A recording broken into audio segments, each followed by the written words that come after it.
Hola y bienvenidos al podcast Un gato en tierra de perros, vuestra referencia para la política estadounidense, la cultura y mucho más.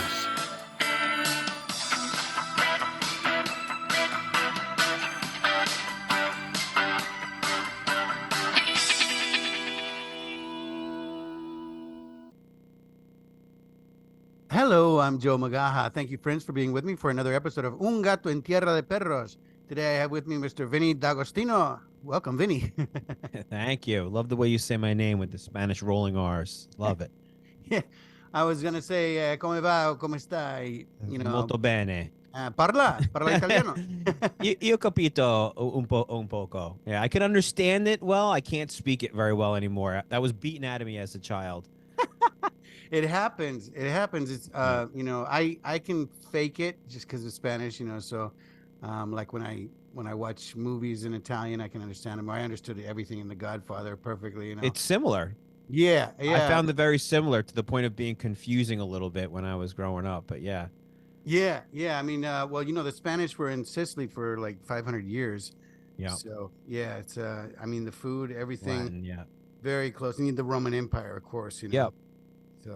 So Yeah, we were my parents are first generation, so um we were bilingual for a period of time, but then back then in the early 80s it was causing issues with us in English class. So the teachers were telling my parents, "Hey, I think you're confusing them by speaking multiple languages." So, which is the worst thing you could do, right? It's ridiculous. So they were still learning English, so they would speak to us in Italian, but make sure we answer in English, which is why I think all three of us, my siblings and I, can understand it very well, but struggle to speak it. yeah, Very that's different a lot of time. my immigrant friends here. It's that way. I have a friend from Kenya, and he would always talk. His mother would talk to him in Kukamba, and she'd be like, hola, yeah, boy, or whatever, and he'd say, no, mom, I told you I'm going out. I'll be back later. Oh, baby, I told you 10 o'clock. And I'm Yeah, like, yeah. Yeah, I didn't really realize that was happening in my house till my friend was like, "What is your mom and dad saying to you?" And I was like, "You heard what she said. We have to be home in 2 hours." And I realized, oh, that's a different language. They can't understand. Like it yeah, didn't occur to me till I was probably like 9 or 10 that my friend was like, What did your parents say?" And I'm like, "You heard what she said." yeah, I Like it capito. sounded like gobbledygook. Yeah, you didn't understand anything she just said. That happens to me. Well, I always think everybody understands Spanish too. I have a buddy; he's actually Italian, and I get recordings on WhatsApp from friends of mine in Spain, and they're funny. I'll be listening to myself, and then I'll play it on the speaker for my buddy, and he'll be like, "Yep, that's Spanish," and I'm like, Yeah, you're like same thing. What's the difference? "Yeah," and I'm like, "You look like you should understand, but what are you gonna do?" What part of Yeah. Italy is your family from? So a little town called Palo del Colli, which is outside of Bari. It's about, I think it's maybe 30 minutes from Bari. Yeah, my buddy's Yeah. family's from Bari too. That's the Yeah. one part of Italy Italian I can't understand. I was like Very so excited. specific. Yeah, I went to his wedding and I was like, awesome. There's gonna be Italians there because I've talked to Italians from Rome and all over, and I couldn't understand a thing they were Yeah, the saying. dialect it's so specific that when I bump into people from Bari or really Palo del Colli, I can hear it like in a restaurant. And I've asked people, I'm like, I don't want to mean to impose, but what part of Italy? They always say Bari. I said, no, what part really? They're like, well, Palo del Colli. And I'm like, yeah, that's where my mom and dad are from. Like your accent is dead on. Like when they speak Italian, there's a certain, dialect to it that's very specific. I struggled with understanding anything from if you're Sicilian. It's very difficult for me. It almost sounds like a different. I think I understand Spanish better than Sicilian in most instances, to be honest. So Yeah, different it is. yeah, it's interesting. I mean, Italy, like Spain, was not one country for the longest time, and it really isn't. I mean, they're still separatists in different parts of the country. Yeah. They want their own country, and Yep. North and yeah. south. It's funny because I had a guy on the other day from Spain, and he's a cartoon comic book Hmm. artist and a kickboxing boxing instructor. And I was like, you have like, how did you get in? You have like the dream jobs that every teenager would want, you Yeah. know? And that's kind of the same with you. I mean, you were an FBI agent and then a stand-up comic. I mean, that's kind of the fantasy of every young kid. How did you get into all that? Where'd you start? Yeah, I think it was going back to when I was younger. I think being kind of the class clown and getting in trouble, that was always something that I enjoyed. I like making people laugh to the point where I would rather make somebody laugh than like be productive when I was younger. It was like if there was two options of like paying attention and listening to what the teacher was saying, but that would cost me an opportunity maybe to make a joke. I would usually choose the poor choice of making the joke. But when I was young, teachers would, when you got in trouble, they would say, in a derogatory way, if you want to do that, go be a stand-up comedian, get out of the classroom. It was never said when I was a kid as something as a serious profession, and certainly not something that my parents, immigrating here, me feeling like that would be something that would make my parents proud. It just didn't occur to me that that was a job. Like I used to watch like a comic strip live or whatever it was called on Friday nights on ABC or whatever it was, and I used to love it, and I used to like dig it, and I was like, oh, that's cool, but it never occurred to me that that was like something that you could go into. And unless you have family in entertainment, I think just generally speaking, anyone looking to go into entertainment that doesn't have connections into entertainment, especially pre-internet, it was like, where would you even start? What do you just start Google, not Googling, yellow pages for comedy club, and what do you just show up at a comedy club? So I kind of thought that was just part of my life that was I enjoyed, but it was just going to be a personal thing. And then it wasn't until much later that that opportunity came up, because so I started with the interest in the FBI when I was in high school, and then I did some research and learned that the lawyers are commonly accepted, or at least a third of the accepted agents were lawyers. So I sort of set my sight on the FBI, but becoming a lawyer first was the first sort of milestone for that. So I went to college. I switched my major from like computer science to like pre-law, political science, and then really focused on the FBI at that point. I remember reading like Joe Pistone's book, Donnie Brasco's book, before the movie had come out, and it kind of blew me away. And learning about Italian organized crime, I think back in that same time period, which was weird because being an Italian, I always heard people make jokes about, oh, your family's in the mafia, but I never really understood what that meant. I didn't know. And then I remember seeing like Goodfellas, and it just blew me away. I was like, holy shit, there's this real whole subculture within the Italian American community that is synonymous with really most Italians, right or wrong. And so I became kind of obsessed with that. And then when I graduated from Penn State in like 99, I went back to Long Island to Hofstra for law school. That's where I met my wife, and then I went through law school, passed the bar, and then I quickly applied to the FBI after I was only practicing law for a few years. And between the computer stuff I was doing on the side and the law stuff, I was able to go jump ahead. So the typical application process for the bureau was many years. There were people in my class that were waiting 5 or 6 years. I only really had to wait like a year or so, and that's because post 9/11 they were really interested in cyber. They called it cyber. It was really just agents who understood computers and technology. And I had been working like summers and Christmases at IBM and doing stuff at Penn State, like in the lab and fixing computers, just really as a hobby. And then I even continued that hobby when I was practicing law, like setting up small networks. It really was just something I was very interested in at a young age.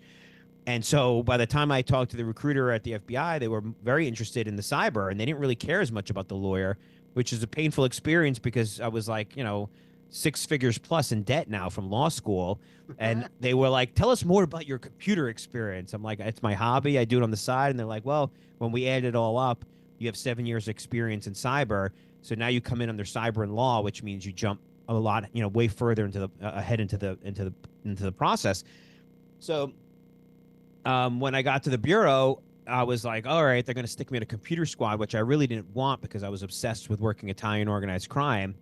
And fortunately, it was one of my first lessons in the dysfunction of the FBI, which is that they'll tell you, yeah, we're going to bring you in to do cyber. And then somewhere along the process, they just forget what they brought you in for. And then I landed in New York, and you do this rotation in New York when you first become an agent, and you work multiple different squads.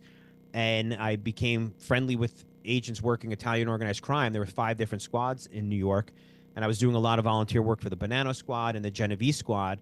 And then as it happened, the Colombo squad was they were had slots open. So when I became available, they pulled me over to the Colombo squad, and the whole time I was kind of waiting for them to be like, "Oh, you came under cyber. You know, we need on the cyber squad." Um, so I did the Italian organized crime thing for like 7 years, which I loved. I mean, I worked on the squad without focused on the Colombo family, which was one of the five major families in New York. So I got to work these cases that touched on these movies that I watched as a kid. They were relatives or even direct members of crime families that were in Goodfellas or Donnie Brasco that you were actually investigating, that these movies were based on, or these unsolved homicides that related to some of the things that occurred in these movies, which is pretty freaking awesome. And so I did that for 7 or 8 years. We had a phenomenal run. We annihilated the Colombo family, and then I had a friend over on the cyber squad, and that was becoming more interesting to me because they were really getting to these like the future of what crime would be. And so they were investigating crimes that were they essentially cyber started to becoming connected to every other violation, because you had gang members using encrypted apps to communicate. You had drug dealers using the dark web to sell drugs. You had hitmen being hired on the dark web. You had gambling occurring where it was people were running their book from internet sites that were being hosted in foreign countries. So this very specific thing that cyber was initially, which was really child pornography and copyright infringement, which to me, I was like, those are the least two things I want to work for various reasons. Now suddenly it was touching on every single violation out there, every other crime that you investigated. People were going to the cyber squad being like, I need to get into this cell phone. I need to know what's on this laptop. I need to know what's going on the dark web. I need to know what's going on. At that time, Bitcoin had just been invented in 2009. So Bitcoin started to become a tool that was being used for illicit activity. So it was really, for me, I was like, oh, this is clearly the future of where everything's going to go.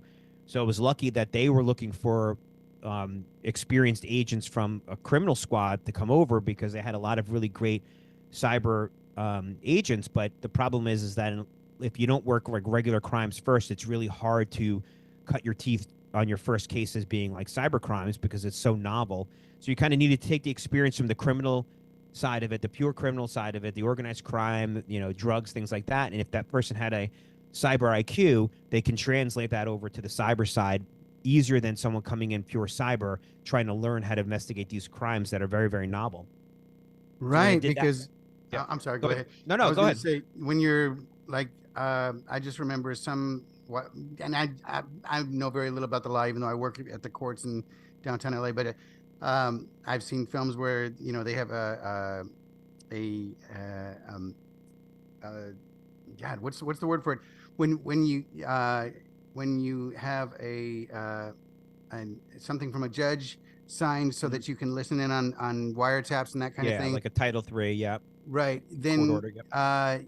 basically you're supposed to click off if they're just talking Right. about. Minimization. Yeah. Yeah, yeah. And I guess you would know that from listening to Yeah.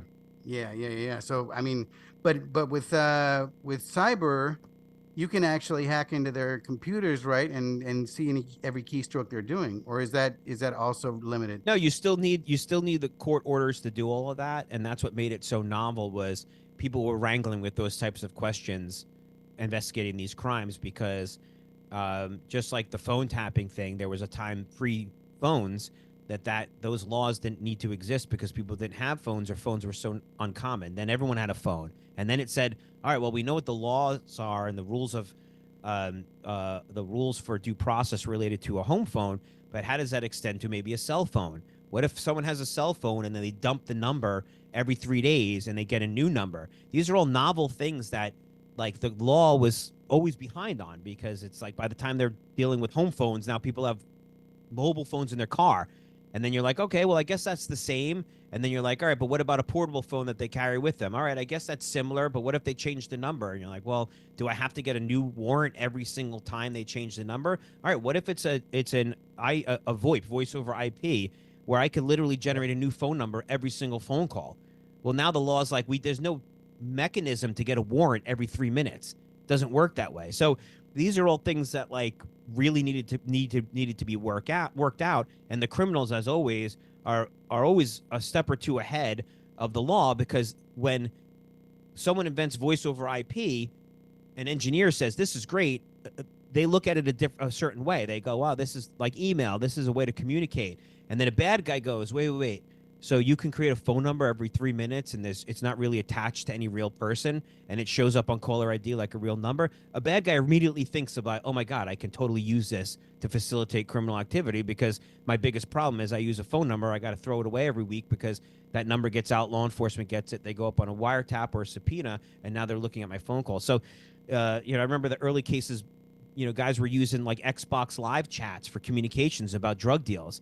It's a very, Terrorists did that too, didn't they? With yeah, video games, they yeah, messaged back and forth. Yeah. exactly. So think about it. That's like, you're talking about using, tools that were created for, the Model T Ford, on stealth bomber technology. It does not work. So that's what kind of attracted me to it, and that's what was interesting about that violation, was because you were kind of on the cutting edge of helping to figure that out, like what the law would be, how you would handle um, people using Bitcoin for murder for hires or for drug deals, and what that seizure process would look like, and is there a way to de-anonymize it, or if they're using the dark web, how do you figure out where these servers are located, because it operates very differently than the regular internet works. So to me, that stuff was really kind of fascinating. So after the FBI, I left. I was there for 11 years.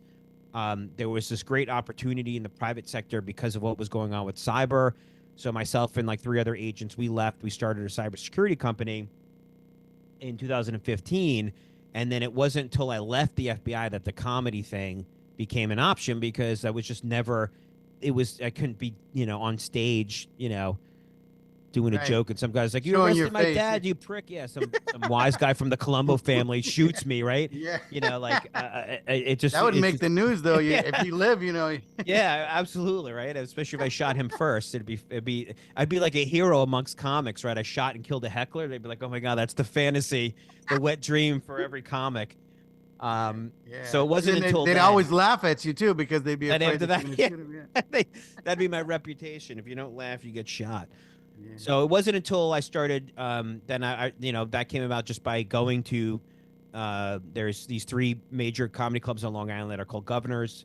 And I was right down the street from one. So I ended up going to do a fundraiser on like a Sunday for a friend of ours, a family that was raising money for something. And I think my wife was supposed to go be the MC, or at least open it up, and she got nervous. So she said, "Do it." I did it. I did like a couple of minutes, which was just me fucking around. And then I after the show, we were talking to the owner of the club, and he was like, "Oh, you had fun." I was like, "Oh, I always wanted to do that. That was kind of like a bucket list thing for me. That's fantastic." So then I came back for like dinner and a show maybe a week later, and I'll never forget. He came over and he's like, "Oh, good to see you." And I was like, "Oh, it's really good to see you." And then he's like, "Hey, you're on after him. Do 3 minutes." And I was like, "I'm on what?" I was like, I'm on my appetizer. I'm like, I'm not here to. He's like, "Just do it." And I had friends that were comics, so I understood, stage time is so precious that I almost felt like it was disrespectful not to do it. So I Yeah. just did it. And again, I didn't care, because it was like, Did you have 3 minutes or 5 minutes, or had you no, prepared that for a long time? I just did crowd work and kind of like talked about things, went well enough that I was like, that was cool. And then, basically anytime I went back there, I remember he would just put me on stage. I would go there for dinner, and honestly, in the beginning, I was like, I don't know if I want to go there to see a show. He's going to put me on. I don't know if I want to do it again, because you get nervous and you get like, and then I was like, Yeah, well, you're now I not always have to put feeling together. on. Sometimes you're like you're having a Yeah, bad you don't day or want to be whatever. off, right? Yeah. Exactly. Like when my friends come to town, sometimes I'm like, listen, let's not. I don't want to be on. So if we're gonna go to a show, I don't want to do it. Like, because I want to drink, I want to have fun. I don't have to worry about bombing or anything. So then I finally put together like 5 minutes, because I'm like, well, anytime I go to any of these 3 clubs, he's gonna ask me to go up. So I needed some time to do. So then that was it. And then it just became like everything else kind of becomes an addiction, and then it becomes habit forming. And then that was in 2015, 16 maybe, and I've been doing it. I go up every week since then. I go on stage at least one night a week, to work. So I like it. It's fun for me. You know, it's totally habit forming. It's totally an addiction. And it's something I thought I wouldn't get an opportunity to do in this lifetime. And then, sure enough, it kind of came full circle. And I was not going to say no to it because I was like, the odds of this happening are 1,000,000 to 1. You know, Yeah, getting and I mean, you got really lucky in that you had a day job that didn't yeah, conflict with it, but so you right, weren't worried about, the money because, it takes a long time to make money in comedy. correct. Um, Generally, what do you get, like $50 when you go up there, or Yeah, if if you feature, you get a um, 100 and something. If you headline it, obviously that depends on if you're a big draw or not. If you host, you'll get around the same. So yeah, it's I don't know if there's a right or wrong way. I know I started comedy much later in life than most. I was 37, so I can only speak from my experience. But I'll say that it solved a lot of the problems that I think, sort of worrying about your future, worrying about money. It is nice to know that if someone wants me to do a show, I don't have to consider whether I'm being paid or not or how much it is, because that's not really the point. Like, it's if I want to do it, if I think I'll do a good job, then I'll go do it. But it's not like, oh, I really need the money, so I'm going to drive to Philadelphia to do a fucking 10-minute spot that pays me, $20. It's insane.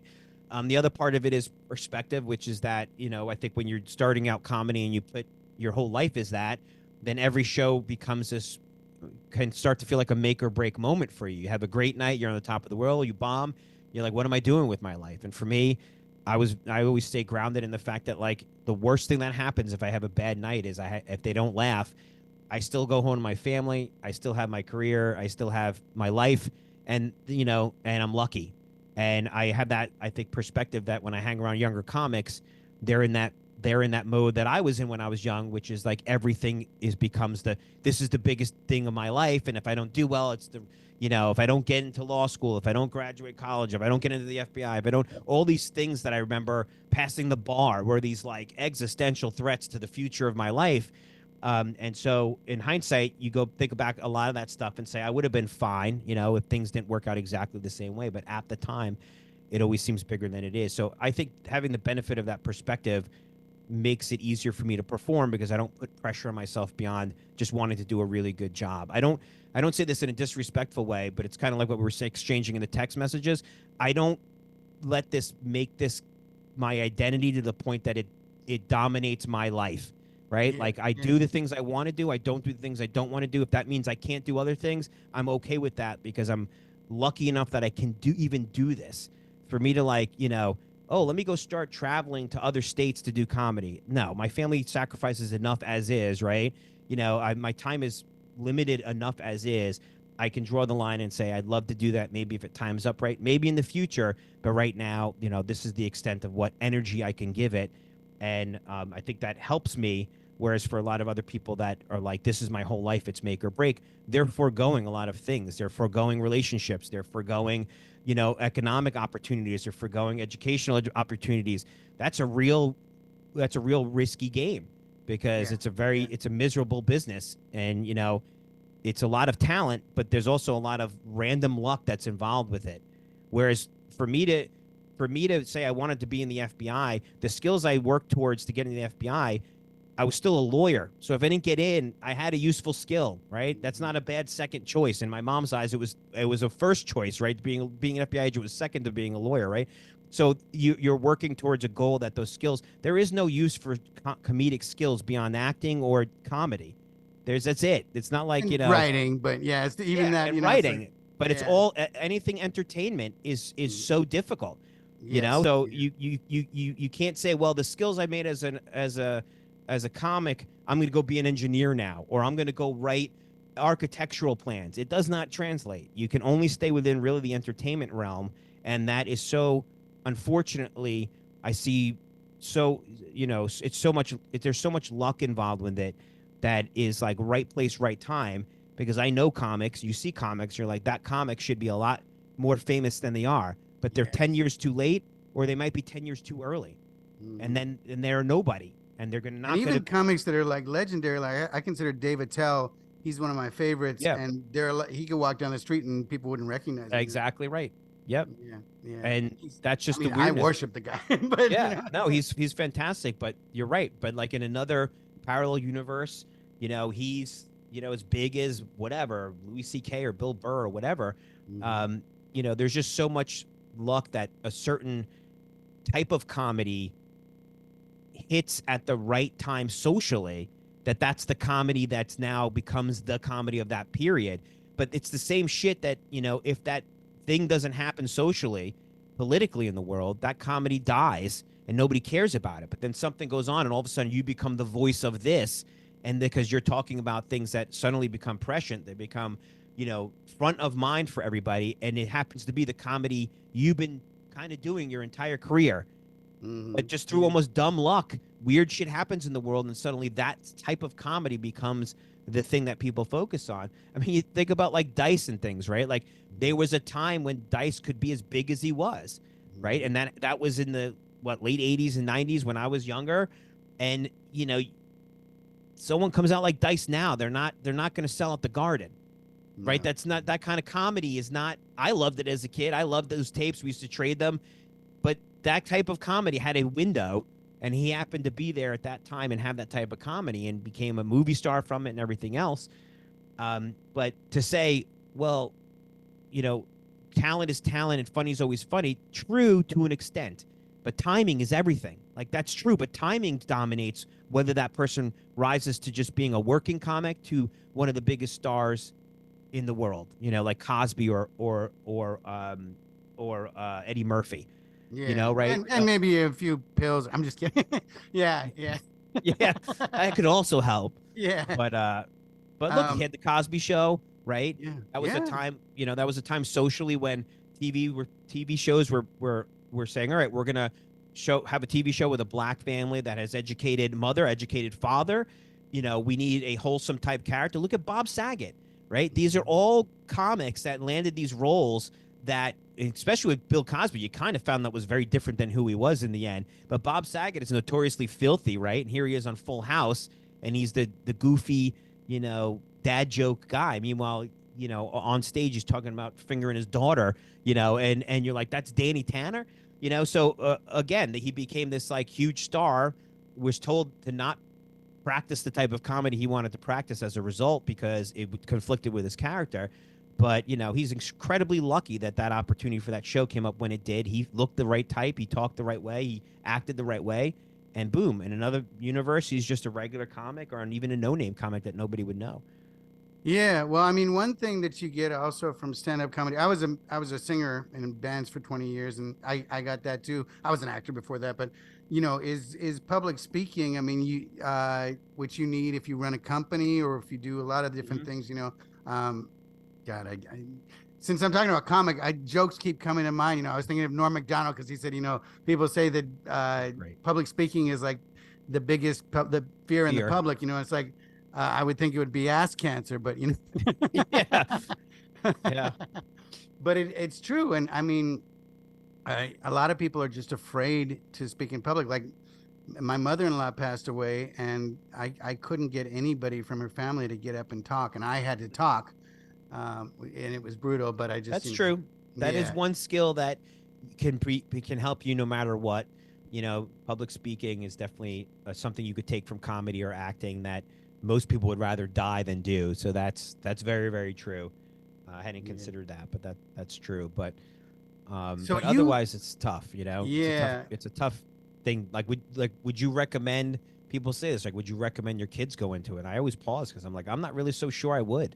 It's very difficult, Well, maybe have them go the same route you did, get a degree and do it, Yeah. But then people will say, listen, the deal from people that are in entertainment.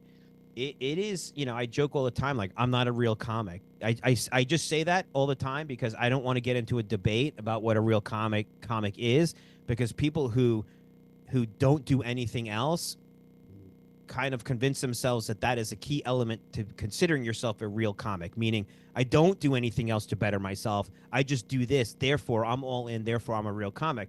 And I'm like, oh, well, in the end, though, right, it's about your material. It's about stage time, and it's about making people laugh.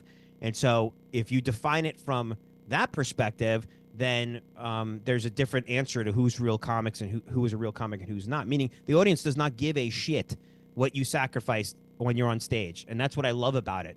It is not based on credentials. It's not based, unless you're Seinfeld or somebody, where you know, or Chappelle, where they laugh, you know, at that stage of your career, they're basically laughing before you open your mouth, which is also a curse. But I think for regular, you know, what I love about when I started doing comedy was, if you could convince that person that you've been doing comedy a lot longer than you have, and they say, "Oh my God, you've only been doing this for a year," that's the ultimate compliment, because they're judging you like just based on your material and your delivery. And if it's good and they think you've been doing it a long time, you can sit there and go, "Well, wait a minute, you know, I've been doing this actually 10 years. So could you revote and tell me I'm funnier?" They don't give a shit. They go, "Well, that's cool. You've been doing it 10 years, but I liked him better than I liked you." That's It's very pure in that way. Like, the audience Yeah. gets to vote through their laughter, and there is no arguing from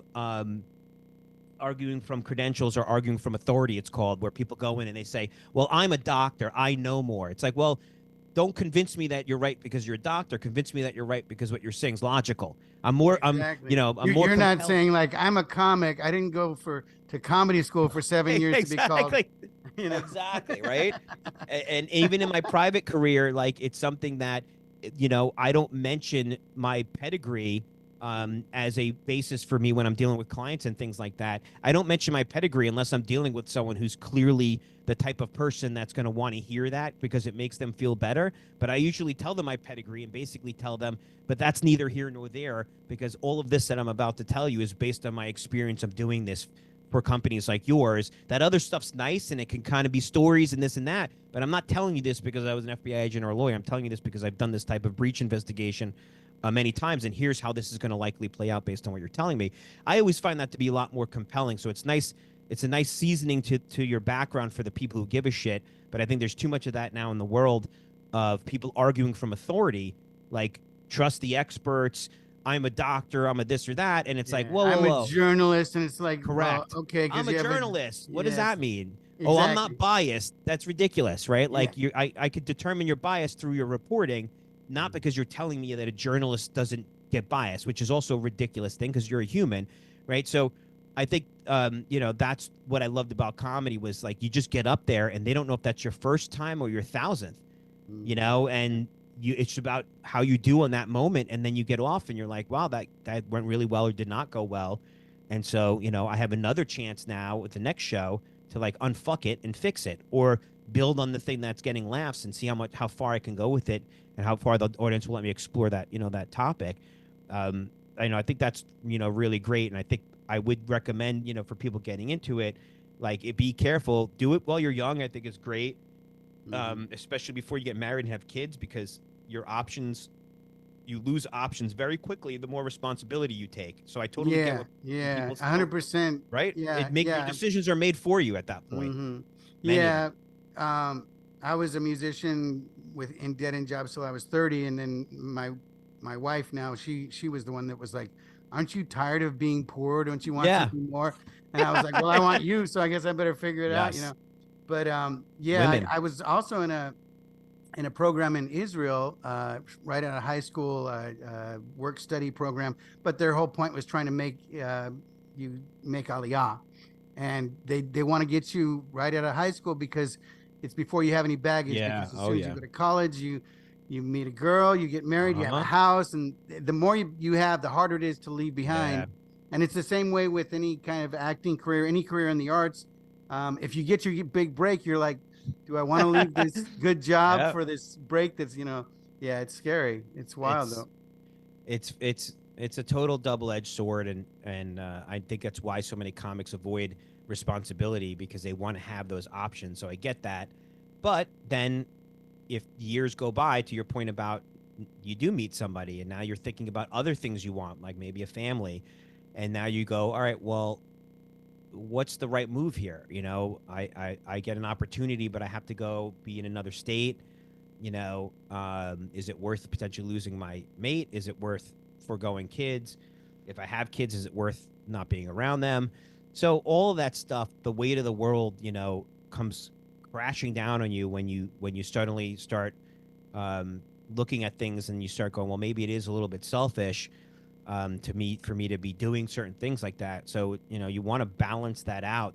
This is why, like I said, I don't do things out of state and things like that. I'm very particular because I just ask enough of my family that I do this. It's on the weekends. That's another thing about comedy, right? It's the worst Mhm. time, right? Yeah, that's family time, basically. Family Yeah, time. You're yeah, missing yeah. weddings. You're missing birthday Oh parties. my God. I You was know, when I was in a band, I man, would forget gig it. every weekend, and then holidays are the best paying gigs. So it's like, New Year's See you Eve, that's later. like an Yep. awesome gig. Yeah. So my wife, after I It's stopped being in cool a at band, first. yeah, yeah, exactly.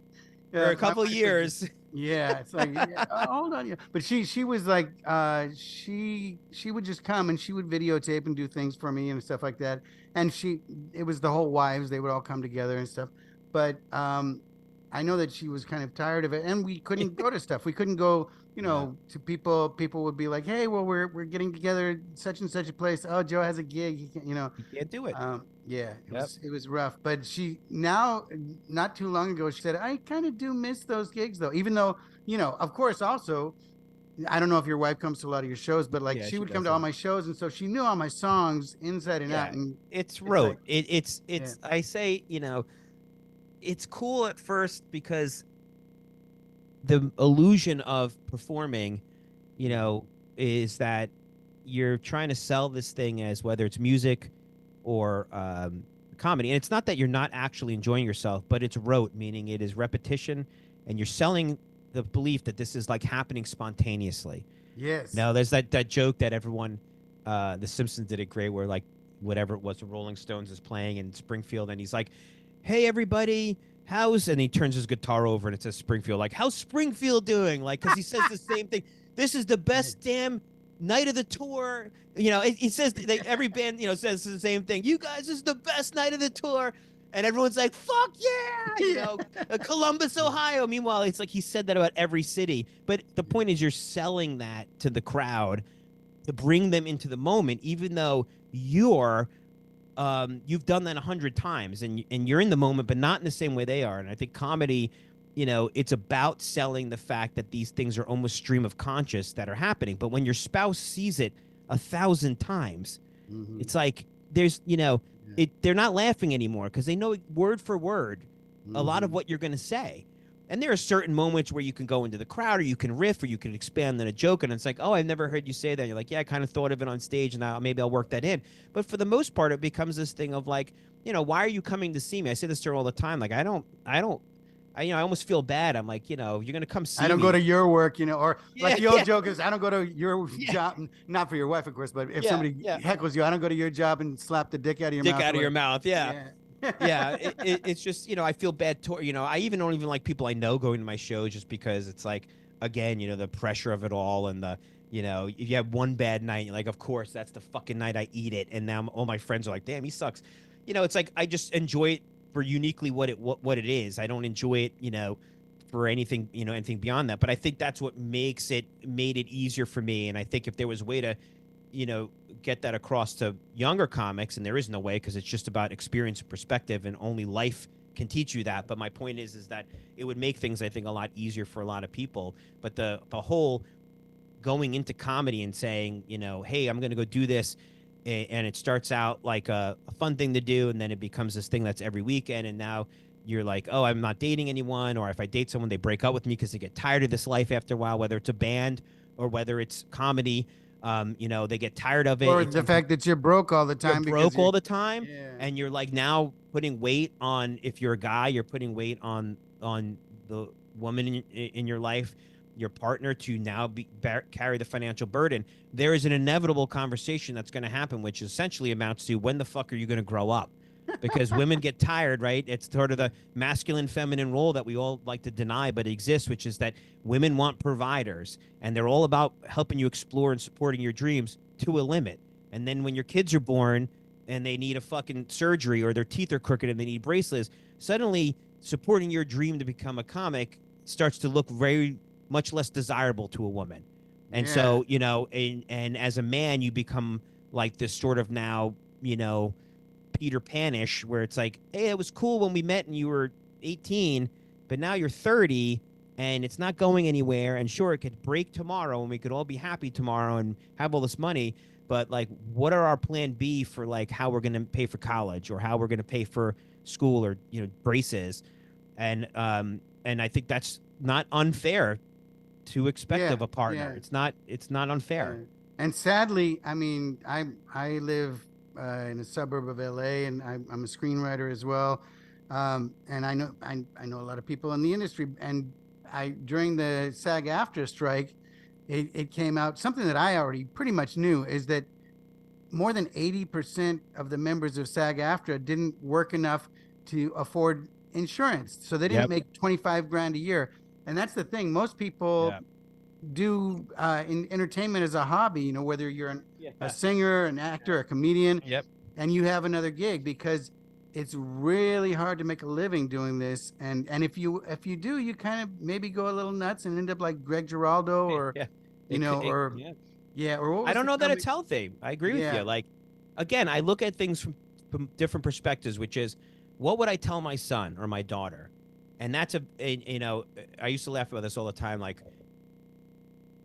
when you get into law enforcement, you know, there's an indoctrination process with anything, including that, and you start to look at things from that side of it, and you know, let's say the topic of, you know, DWIs would come up if I talked to cops, like local cops, and you know, we'd be talking about a DWI stop that they had, and they would be talking about trying to administer field sobriety tests and PBTs, and you know, the person may be giving them a hard time or refusing, and you know, and it's like, man, just, you know, they should just do the fucking test, you know, and do the PBT.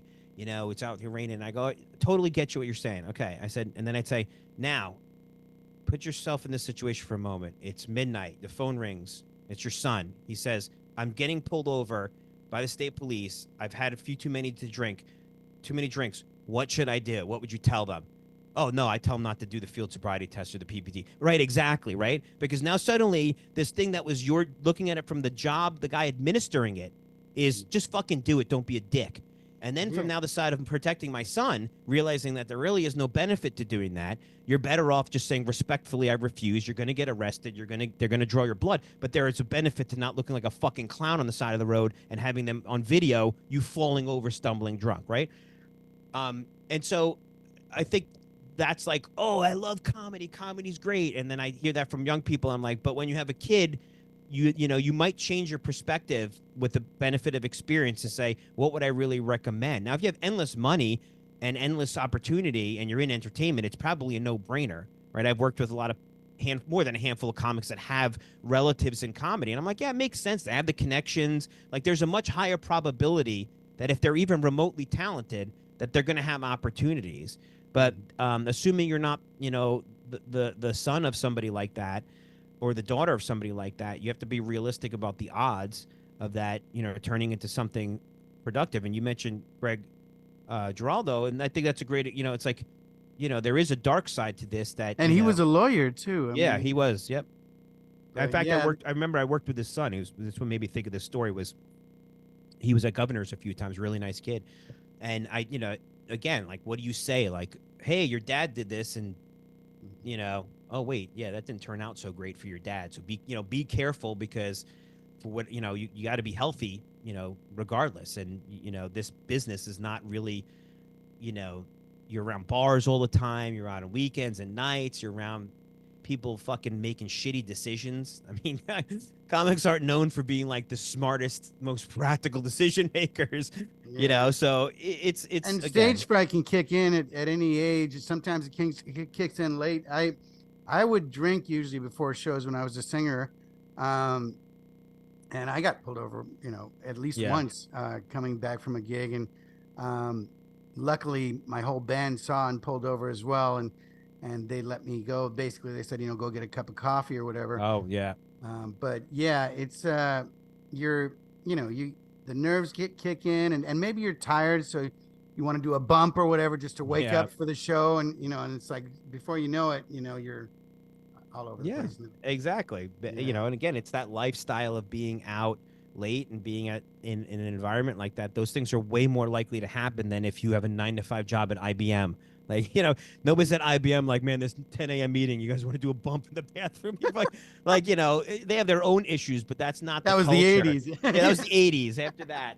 But, you know, it's so again, imagine exposing your kids to that at a young age. So again, that's just how I look at it, which is, you know, it's not, I'm not saying I wouldn't recommend it. I would just be, I would have misgivings and concern about like telling people it's the greatest thing in the world, greatest decision, because there's a lot of unhealthy comics out there that you're like, damn, maybe this wasn't a great decision for you. Maybe you should have a family or something because you're not, Yeah, you're not you're really getting anywhere, and you're you're not not getting doing well. anywhere, and Yeah, yeah, you don't and your look whole good. life, yeah, you don't look good. Your whole life's around this, Yeah, and the money thing is it fucking sucks, but it's important. Like, I mean, you could say if you're single and alone, then it's not nearly as important. But the minute you get married, the minute you have kids, it's important. And you can say all you want. I got to do what I want, man. I got to do what my heart wants. It's like, yeah, you know what your kids want? Like you to provide they for want them. to feed. They want Yeah, they food, want a and soccer ball. They want food. yeah, They want the heat to turn on. Like, daddy's dream to be, fucking funny man or rock star. You kind of made a decision by having kids and starting a family that shit, kind of has to be considered at least, into that because you have other people's lives that are like basically depending on you at that point. So, yeah. Well, you were in the FBI. I think I saw some tweets from you or X. mhm. What do you call them? Posts now? I guess they don't Yeah, I call them know. I tweets call them anymore. tweets too. I don't know what I don't. Yeah, I Yeah, don't know. I'm all confused too. I'm like, it switched to X. You couldn't call them X's. They're tweets. yeah, Messages sounds old, like it's a bulletin exactly. board. But So, you were on the Albrecht. Is it Albrecht? The yeah. Yeah. I was on I was on a panel in Spanish talking about it, and I called him Lars Albrecht, and you're like, no, no, that's the musician, that's the drummer, and I'm like, That's oh, Metallica, right? yeah, Yeah, exactly. that's too But funny. you said he's guilty, is that correct? Because he was Yeah, pardoned, but yeah, yeah. I was a trial agent for that. And it's such a funny case, but the long and short of it is, out of all the cases and trials I did, he's if not the most evidence of guilt and the least doubt in my mind. He's top one or two. But honestly, if you look at actual digital evidence, it's definitely top one.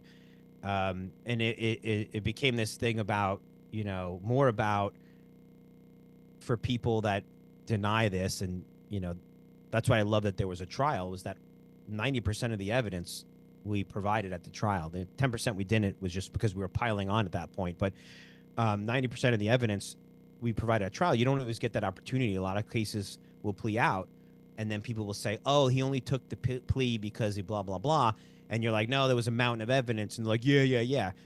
This was one where we unloaded. We provided all the evidence. We had the laptop was taken from his hand as he was logged in communicating as Dread Pirate Roberts with an undercover agent across the street on a park bench in California, like literally arrested, hands in the cookie jar arrested, laptop taken from his hand on his laptop, all of his fake identities that he used to register accounts, all of the back end infrastructure that he hosted the website on, all of the Bitcoin. I mean, it was just like I don't know what else people need to his journal of it that commingled his personal life and his professional life. So it talks about on a date with Amelia from OK Cupid, and then later in the paragraph it's like I got someone hacked the site again today and stole 3,500 Bitcoin.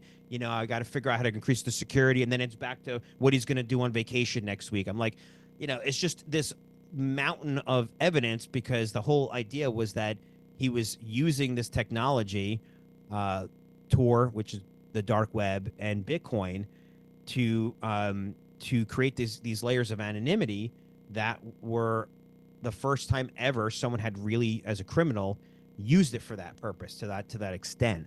And he was taking a pretty good bet that we wouldn't figure it out. But again, with enough resources and enough time, you're going to make mistakes and you're going to fuck up.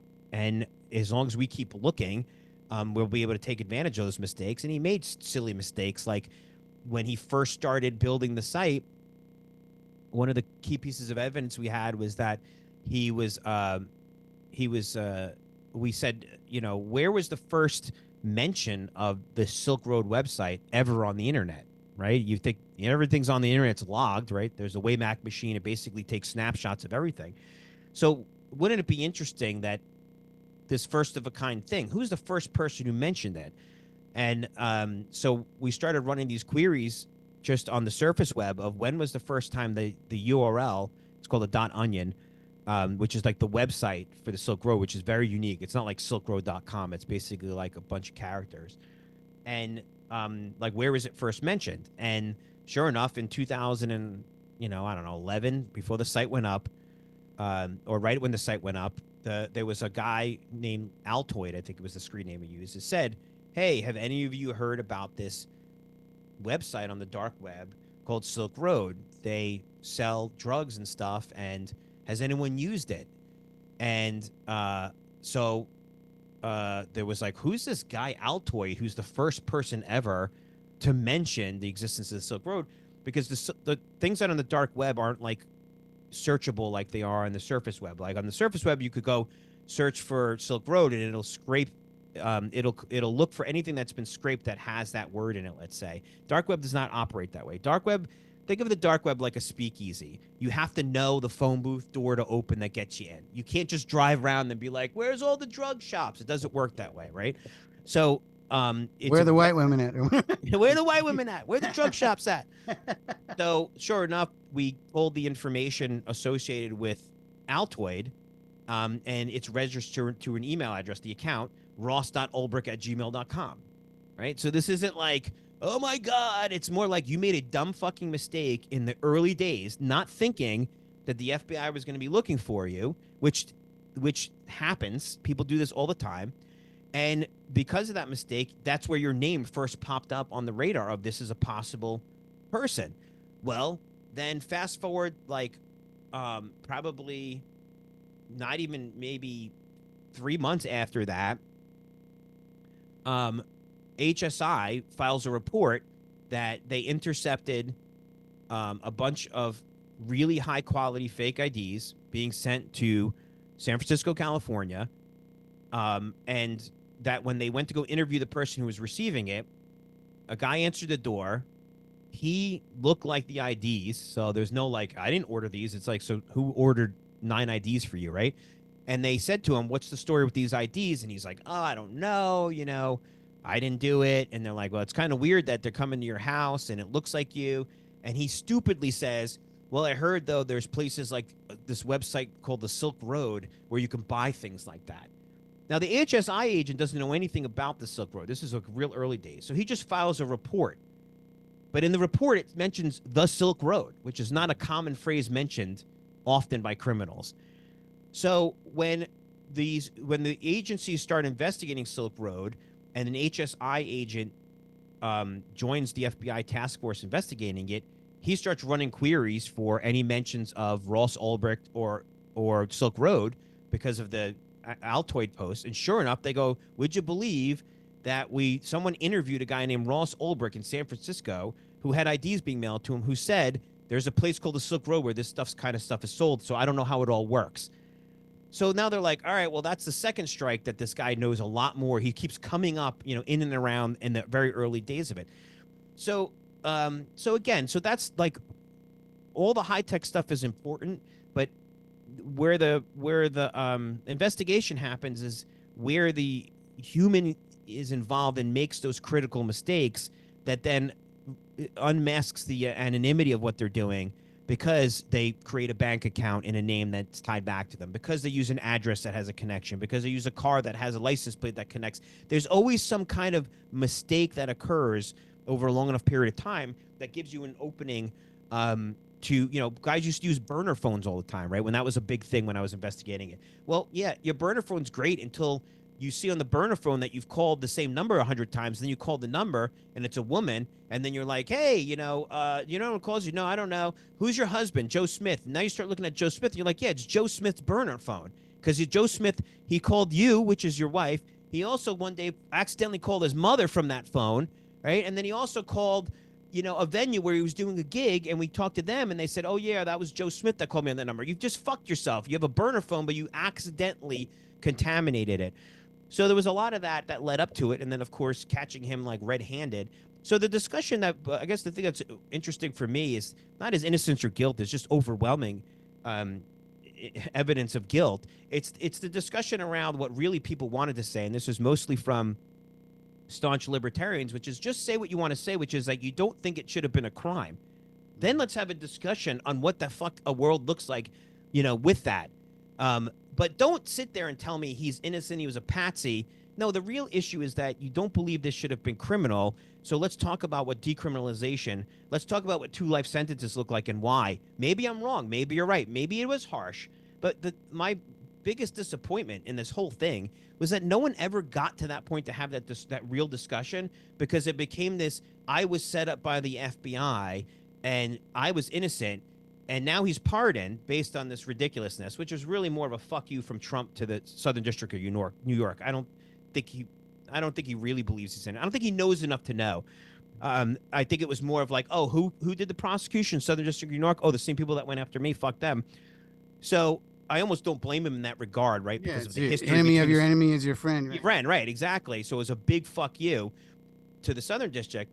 But where it lands is like, okay, so who is Ross? What is Ross? Is Ross a guy who I believe was probably a good guy, overall, believe it or not? I don't think he's a bad guy, that had staunch libertarian values about free market economics, who believed that he could build a site that people could broker in basically anything, and that it would function in a certain way that made it more peaceful and made it so that people could exchange drugs and this and that. And he had a rating system.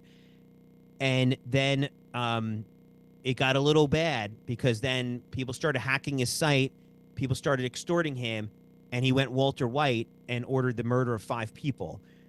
And let's talk about how that happens, because that's real life. Like, the Walter White arc is real life. No, most people don't start out being like, I'm going to be a bad guy.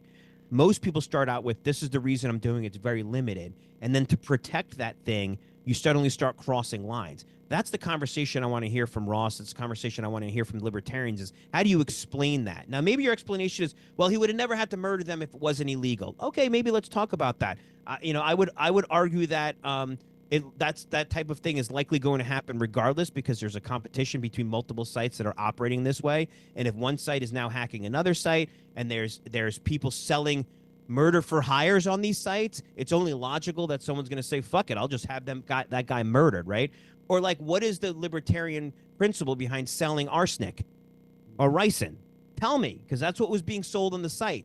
Why? Why do I need, as a person who absolutely believes in individual liberties, why do I need a place that anyone could go to, regardless of age, that can buy ricin, so that some kid who gets dumped by his girlfriend can poison her Coke can in the cafeteria and murder her, and maybe get away with it because it's bumblefuck Georgia where it happens, and they don't think to check for rice and poison, right? Why do we need that? Why do I need to hire a hitman? The site originally sold guns. They didn't sell guns by the time we arrested them. The site never sold child pornography. But why not? I don't know. You tell me. It's consenting adults trading photos and, blah, blah, blah, blah, blah. So all these real The scary thing is there's even like the NAMBLA movement that's trying to validate that and say, well, it's a sexual preference. I mean, MAPS, minor attracted persons. Yeah, right? It's insane. It's like, right. So you're like, okay, so here's a great argument for that, right? We agree, and we know psychologically that the recidivism rate for pedophiles is extraordinarily high. You can't really fix pedophiles. We know that most of them are born that way. There's just something not right, or it happens in adolescence. Something happens, they're molested. Sometimes they're molested, and then and the cycle continues, right? So arguably, they don't have much control over that any more than a lot of other things. So the argument becomes, well, who are you to judge? Because this person was born this way, and this person is attracted to this young people. So, to each their own.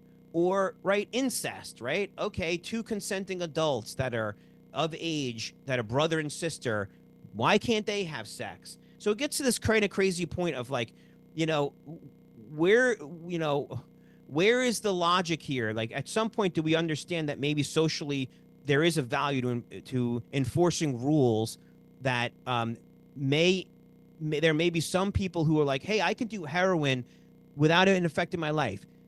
But you might be in the minority of that. And for the rest of the world, it's a destructive drug that ruins families, ruins communities, ruins lives. So I think the majority of us would say, hey, if it comes down to it, that's one thing that I'd probably be okay with making illegal, criminalizing it. because, you know, of all the harm that it could do. I'll give up my freedom to do heroin to make it so that my fucking 10-year-old doesn't get hooked on heroin because it's readily available. You know, so there's all these like really fun discussions I think to have in around what the site stood for and what he was going for that right now are never going to happen. And I think in part because he's stuck in this. So I've set this stage of I'm a patsy and was set up, but I'm also a hero, right? Like I was at the Bitcoin conference a few years ago when he spoke, and it was a pretty kind of mind-blowing experience for me, right? Because the last time I saw him, he was sitting behind me at trial. Did he And recognize you, or did he? no, I was in the crowd. It was a Yeah. monster conference out in fuck, where were we? Is that Texas? Vegas or? No, it wasn't Vegas. It was the one before that. Tennessee? Knoxville, not Knoxville. Not maybe it was Knoxville. Tennessee. It was really awesome. I was gonna say you're a Bitcoin guy as well. Yeah, right? I got it. I Right. credit the fact that if it wasn't for Ross in that case, I would have never went down the Bitcoin rabbit hole and fell in love with it myself, and it's changed my life. So, you know, I'm totally okay with, you know, giving credit where credit's due, and part of what he did was important for the whole adoption because it was the first proof of concept that people were willing to exchange real life, tangible goods, drugs, for a completely digital form of currency. It was the proof of concept, and like I said, criminals are often on the cutting edge of these things, right? Yeah, well, pornography really is Correct. what caused the We advances. wouldn't have in the internet, right? If high-speed it wasn't internet. for Napster, we wouldn't have iTunes. Like Mhm. that's the reason all this shit exists. Not all of it. A lot of it does is because criminals, you know, find ways to exploit it, and it causes honestly positive changes in the end. But it doesn't change the fact that you have to look at the initial thing and say, well, at that time it was criminal, and the whole like double life sentence thing really just came down to a volume issue, which is that if you have rules which say you're caught with 1 kilo, it's X amount range, 2 kilos, X amount, 3 kilos, 5 kilos. Now you have a site that through the magic of the internet and through the magic of cryptocurrency or through magic of Bitcoin allows you to scale infinitely. Then when you convict the person of that, there is no way they're not getting multiple life sentences because they're so beyond the limit of what it would go. The example I give people is, and this is where the interesting discussion comes in. You mentioned like CP, like child pornography. Like in the early days, there were like laws written about like a possession of images, and there was always like a number involved, like 10 images. I don't know what the hell it was, right? And so somebody caught with like 10 articles of contraband of child pornography might get whatever. I don't know, 10 years, whatever it may be. Okay. And then comes along the fucking internet and hard drives and scanners. This is even before digital cameras. So now a guy might spend his entire life and collect 40 images of children in his life. And then the internet comes along and he collects 40,000 in an afternoon with one download. One question that I have though about that, because I question sometimes guys that get busted with that stuff, because I wonder if the authorities can hack into their computer and upload it from there. Well, digitally, there again, it's like digitally to stage that kind of it would be obvious in the digital forensics of it, like, you know, and I remember people used to mess with each other by sending like animal bestiality or stuff, and they would do it to their work address. So you click on a link and stuff pops up. Here's the thing: no one in the history of child porn, I will say that in my knowledge, has ever been arrested for having one image of a dog fucking a chick or even a chick that's arguably underage. The pathology of a pedophile is they will never have just one. A fucking pedophile will never have one image. That's not how the pathology plays out. It is as many fucking images as they can get. It's the same reason why even when they know that the FBI might be looking at them, I had a couple of cases with this that were cyber cases that we'd arrested and they turned out to be fucking pedos. They even knew and they still couldn't bear to delete the images. It's a fucking sickness, right? So the guitarist from the Who, remember his case? Yeah, that was our big one. He said that he was investigating. I don't know. Yeah. I'm writing a book and I'm investigating. Okay, then, you know, you've been writing a book for 13 years. Where's the draft? Where's the other person as your witness that You're not downloading this for enjoyment. How many images did you need to find out? Like, you've gotten 1,000 images of a 13-year-old. What was 1,001 needed for? Why was two? Like, it's idiotic, right? Right. It's like these Right. people. Some people do that with guns. Oh, I was trying to see if I could buy a gun. I'm writing a book on it. That's where like it falls apart when the rest of their world is all about child porn.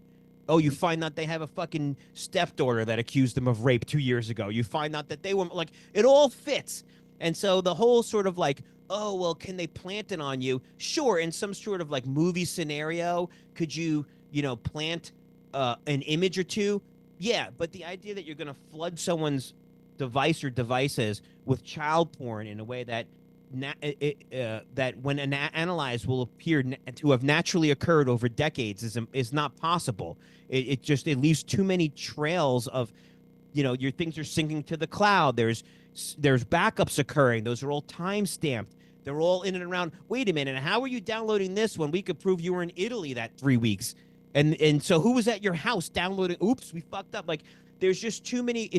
I say it cuts both ways now. Like, the surveillance state is a real thing and it can be frightening. But here's the benefit of the surveillance state is that as easily as it would be to arrest you, if you went out tonight and you got up this podcast and you say, I'm going to go commit a murder tonight, there's going to be 100 ways you're going to get caught.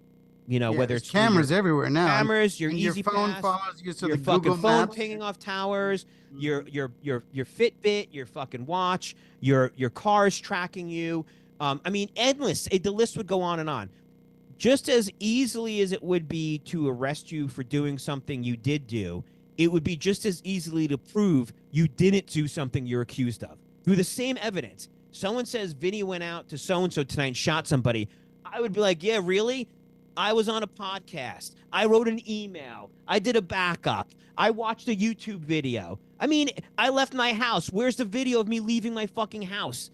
I have cameras all over my house. Where's my car data showing? Which car did I take? Oh, someone picked you up. Really? Who? Who did I go with? Where was their car? Where was my phone? Oh, well, your phone was home. You must have left your phone. How is my phone home when I left it when I'm on it surfing X, at 11? Like, there's just endless ways to prove that you are not places you are. So when people say, hey, I was set up, it's like people always look at it from like, well, this data could possibly be manipulated. But there's so much of it that you would have to manipulate almost. It's like bending the universe to set you up now. It's not like, oh, I have one witness that says you were at this bar, and it's just an eyewitness who lies.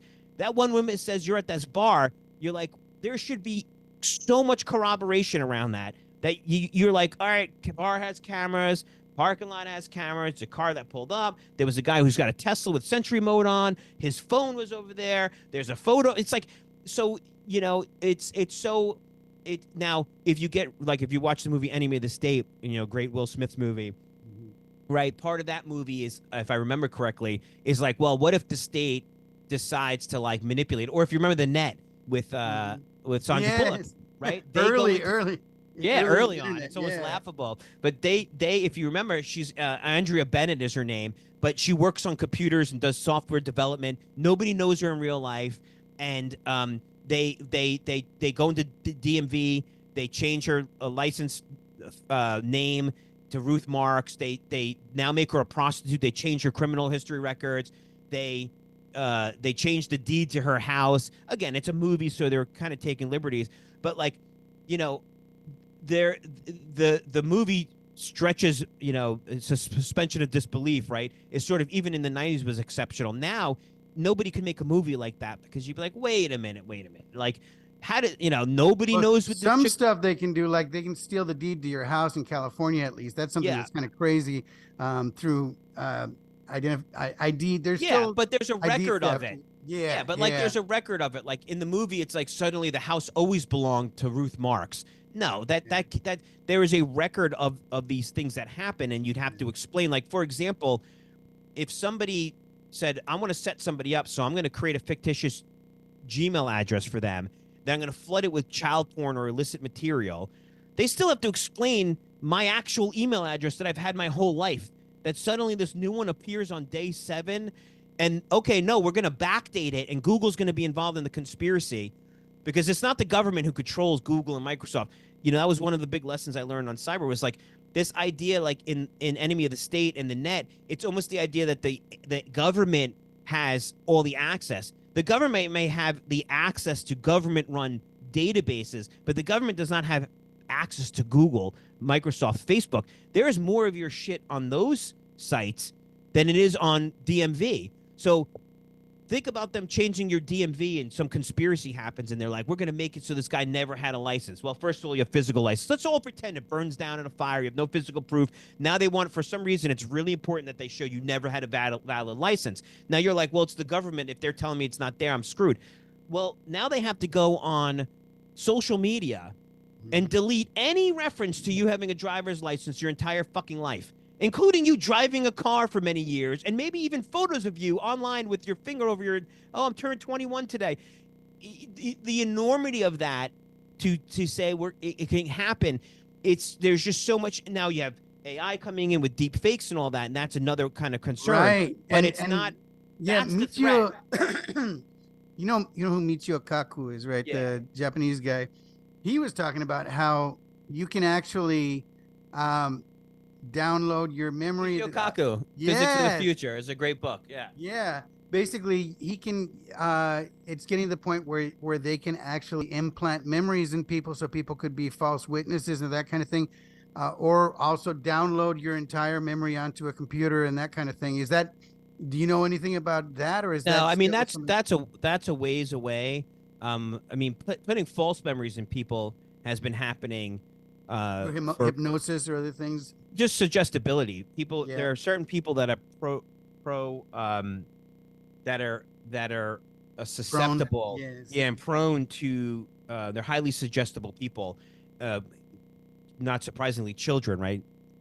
This is something that came up. There was a series of really horrendous prosecutions against innocent people back in the 60s and 70s and even the 80s, where kids were accusing teachers and whatnot of molesting them. And, something, I can't remember. It was a big one in California. Yeah. It was a daycare, and Yeah. it turned out it was all Yes. made up, but it ruined the whole family. Oh my God, it was like a virus spreading. But they were coaching the kids too. The I mean, more kids that yeah. they thought, the parents would go home and say, oh, you could tell us the truth. Your friend Susie, she said that the teacher touched them, and you could tell. And the kid's like, yeah, I was touched too. Oh, we got another one, and it became this contagion. And it wasn't until McMartin, I think McMartin. Yeah, is that right? that's what it sounds very familiar. Yep. And there was a couple of documentaries on it. It's horrendous. And so, again, going back to suggestibility, believe it or not, there are adults that are almost equally suggestible. And it's an IQ thing as well. But it's why things like interrogations should be taped, and why there are certain rules about interrogations, because there are people, it has happened, that are susceptible to false confessions, which has happened in some of those cases with children being murdered or children being molested. You even had the people confess, and it turns out they were not guilty. They were just there for 10 hours straight, and they just were like, fuck this. And the brain kind of goes into this protective mode and is like, just say what you need to say to get out of this fucking room.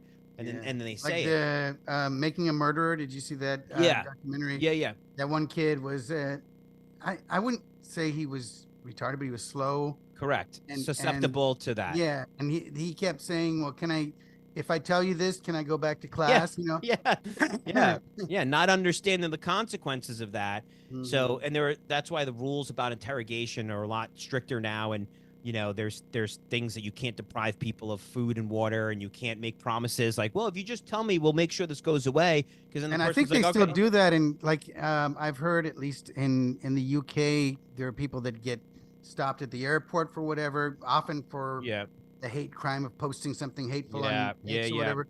And they'll take their phone and they'll put them in a freezing cold room, not give them anything to eat. Yeah.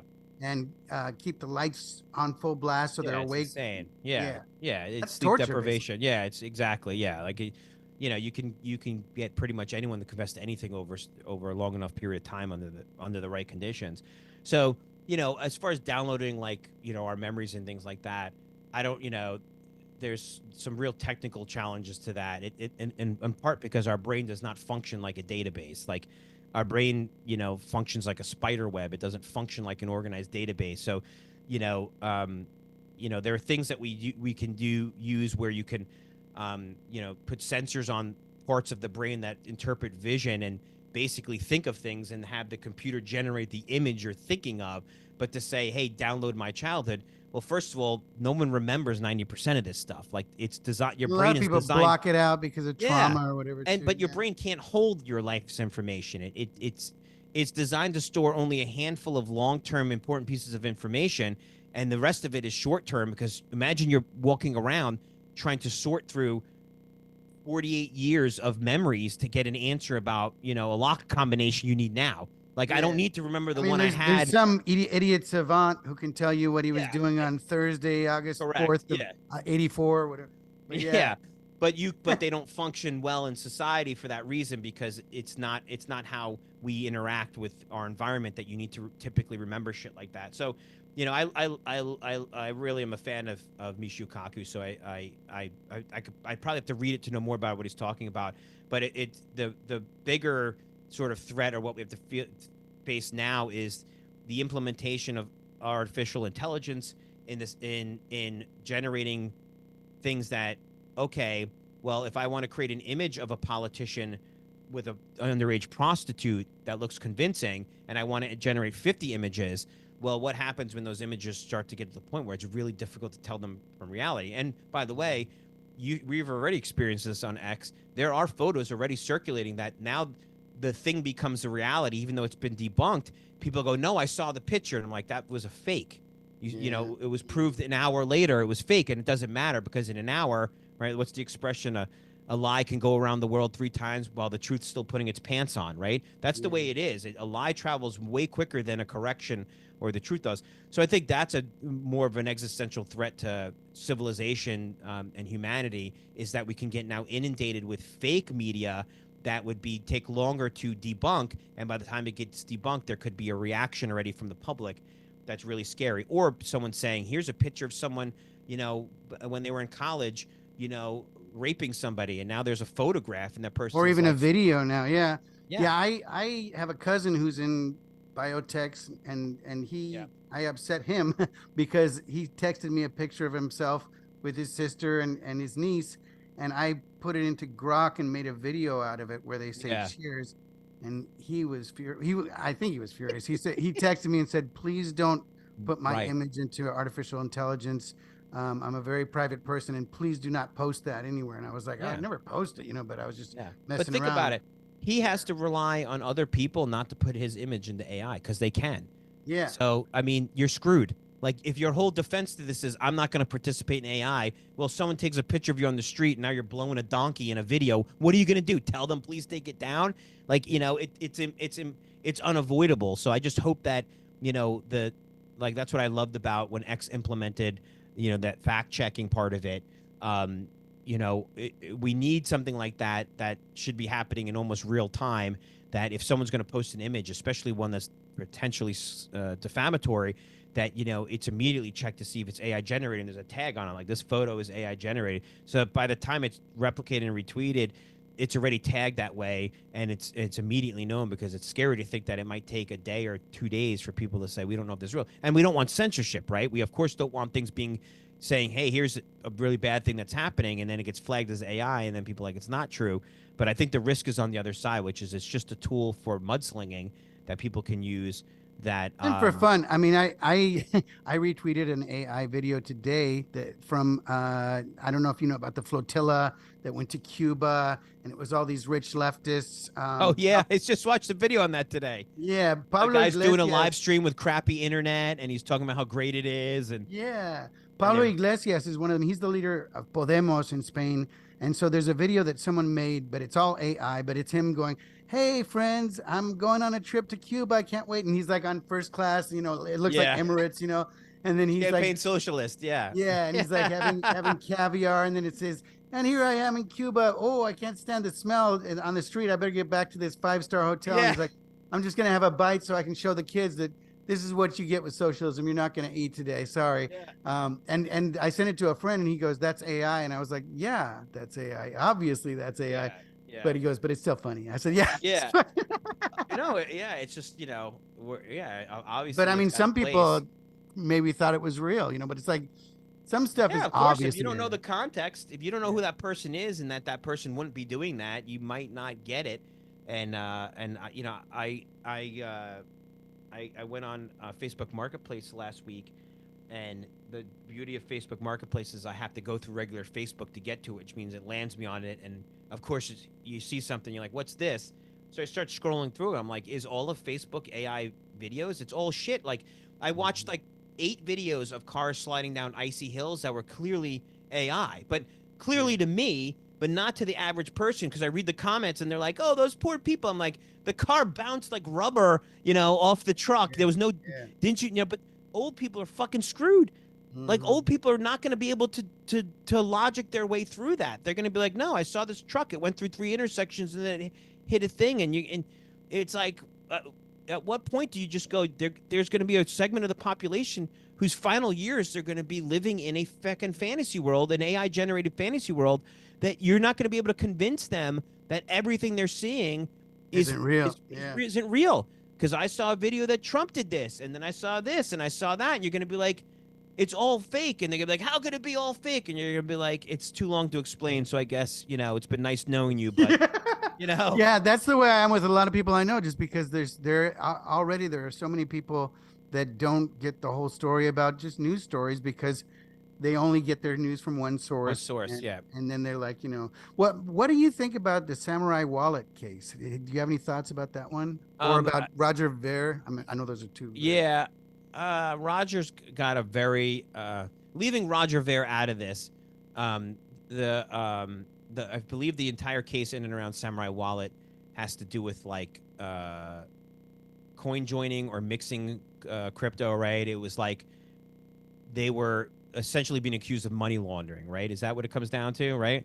I think they were just, but they were just hosting the platform. I don't Yeah, think they were. Yeah, so they were yeah, facilitating it or whatever. yeah. So that's kind of like, again, talking about novel Mhm. novel novel uses. I'm not like a fan of going after exchanges or other services that provide people access um to put their coins in, and if they're doing it for illicit purposes, there's only so much I think you can put on exchanges to regulate till it basically makes it impossible for it to exist. And not knowing a ton about Samurai, I'm not a fan of like when there's all this regulation put on. Like in New York, we have DFS, Department of Financial Services, which is just brutal. It's the reason why I don't think any of the exchanges are based out of New York. Maybe Gemini was, it might have moved. But to do any kind of anything with crypto, they've basically suffocated that industry to the point where nobody wants to do business, which means you're stifling advancement. Like this, it's like when the Napster Look, thing happened, ex-mayor Adams said, New York is going to be the the Bitcoin Bitcoin Mecca. city or Yeah, Mecca. yeah, and then he got in his own trouble, right? Yeah. But uh, no, there are a lot of other cities and places that are definitely rightfully have that title. But I guess the point is that you know, if it's like when the whole Napster thing, you mentioned Lars, which is kind of funny. We're circling back to the beginning, but you know, Lars was one of the most outspoken anti-pirate, right? He, in the 90s, he was like the poster boy for, oh, they're stealing music, they're downloading music. And there was all these solutions offered by companies like Sony, and the Motion Picture Association, and and the recording industry, recording RIA, whatever it is, to basically try to pressure the government to pass legislation to basically put the responsibility on the internet service providers. Like, oh, you're legally responsible because they're using Optimum Online.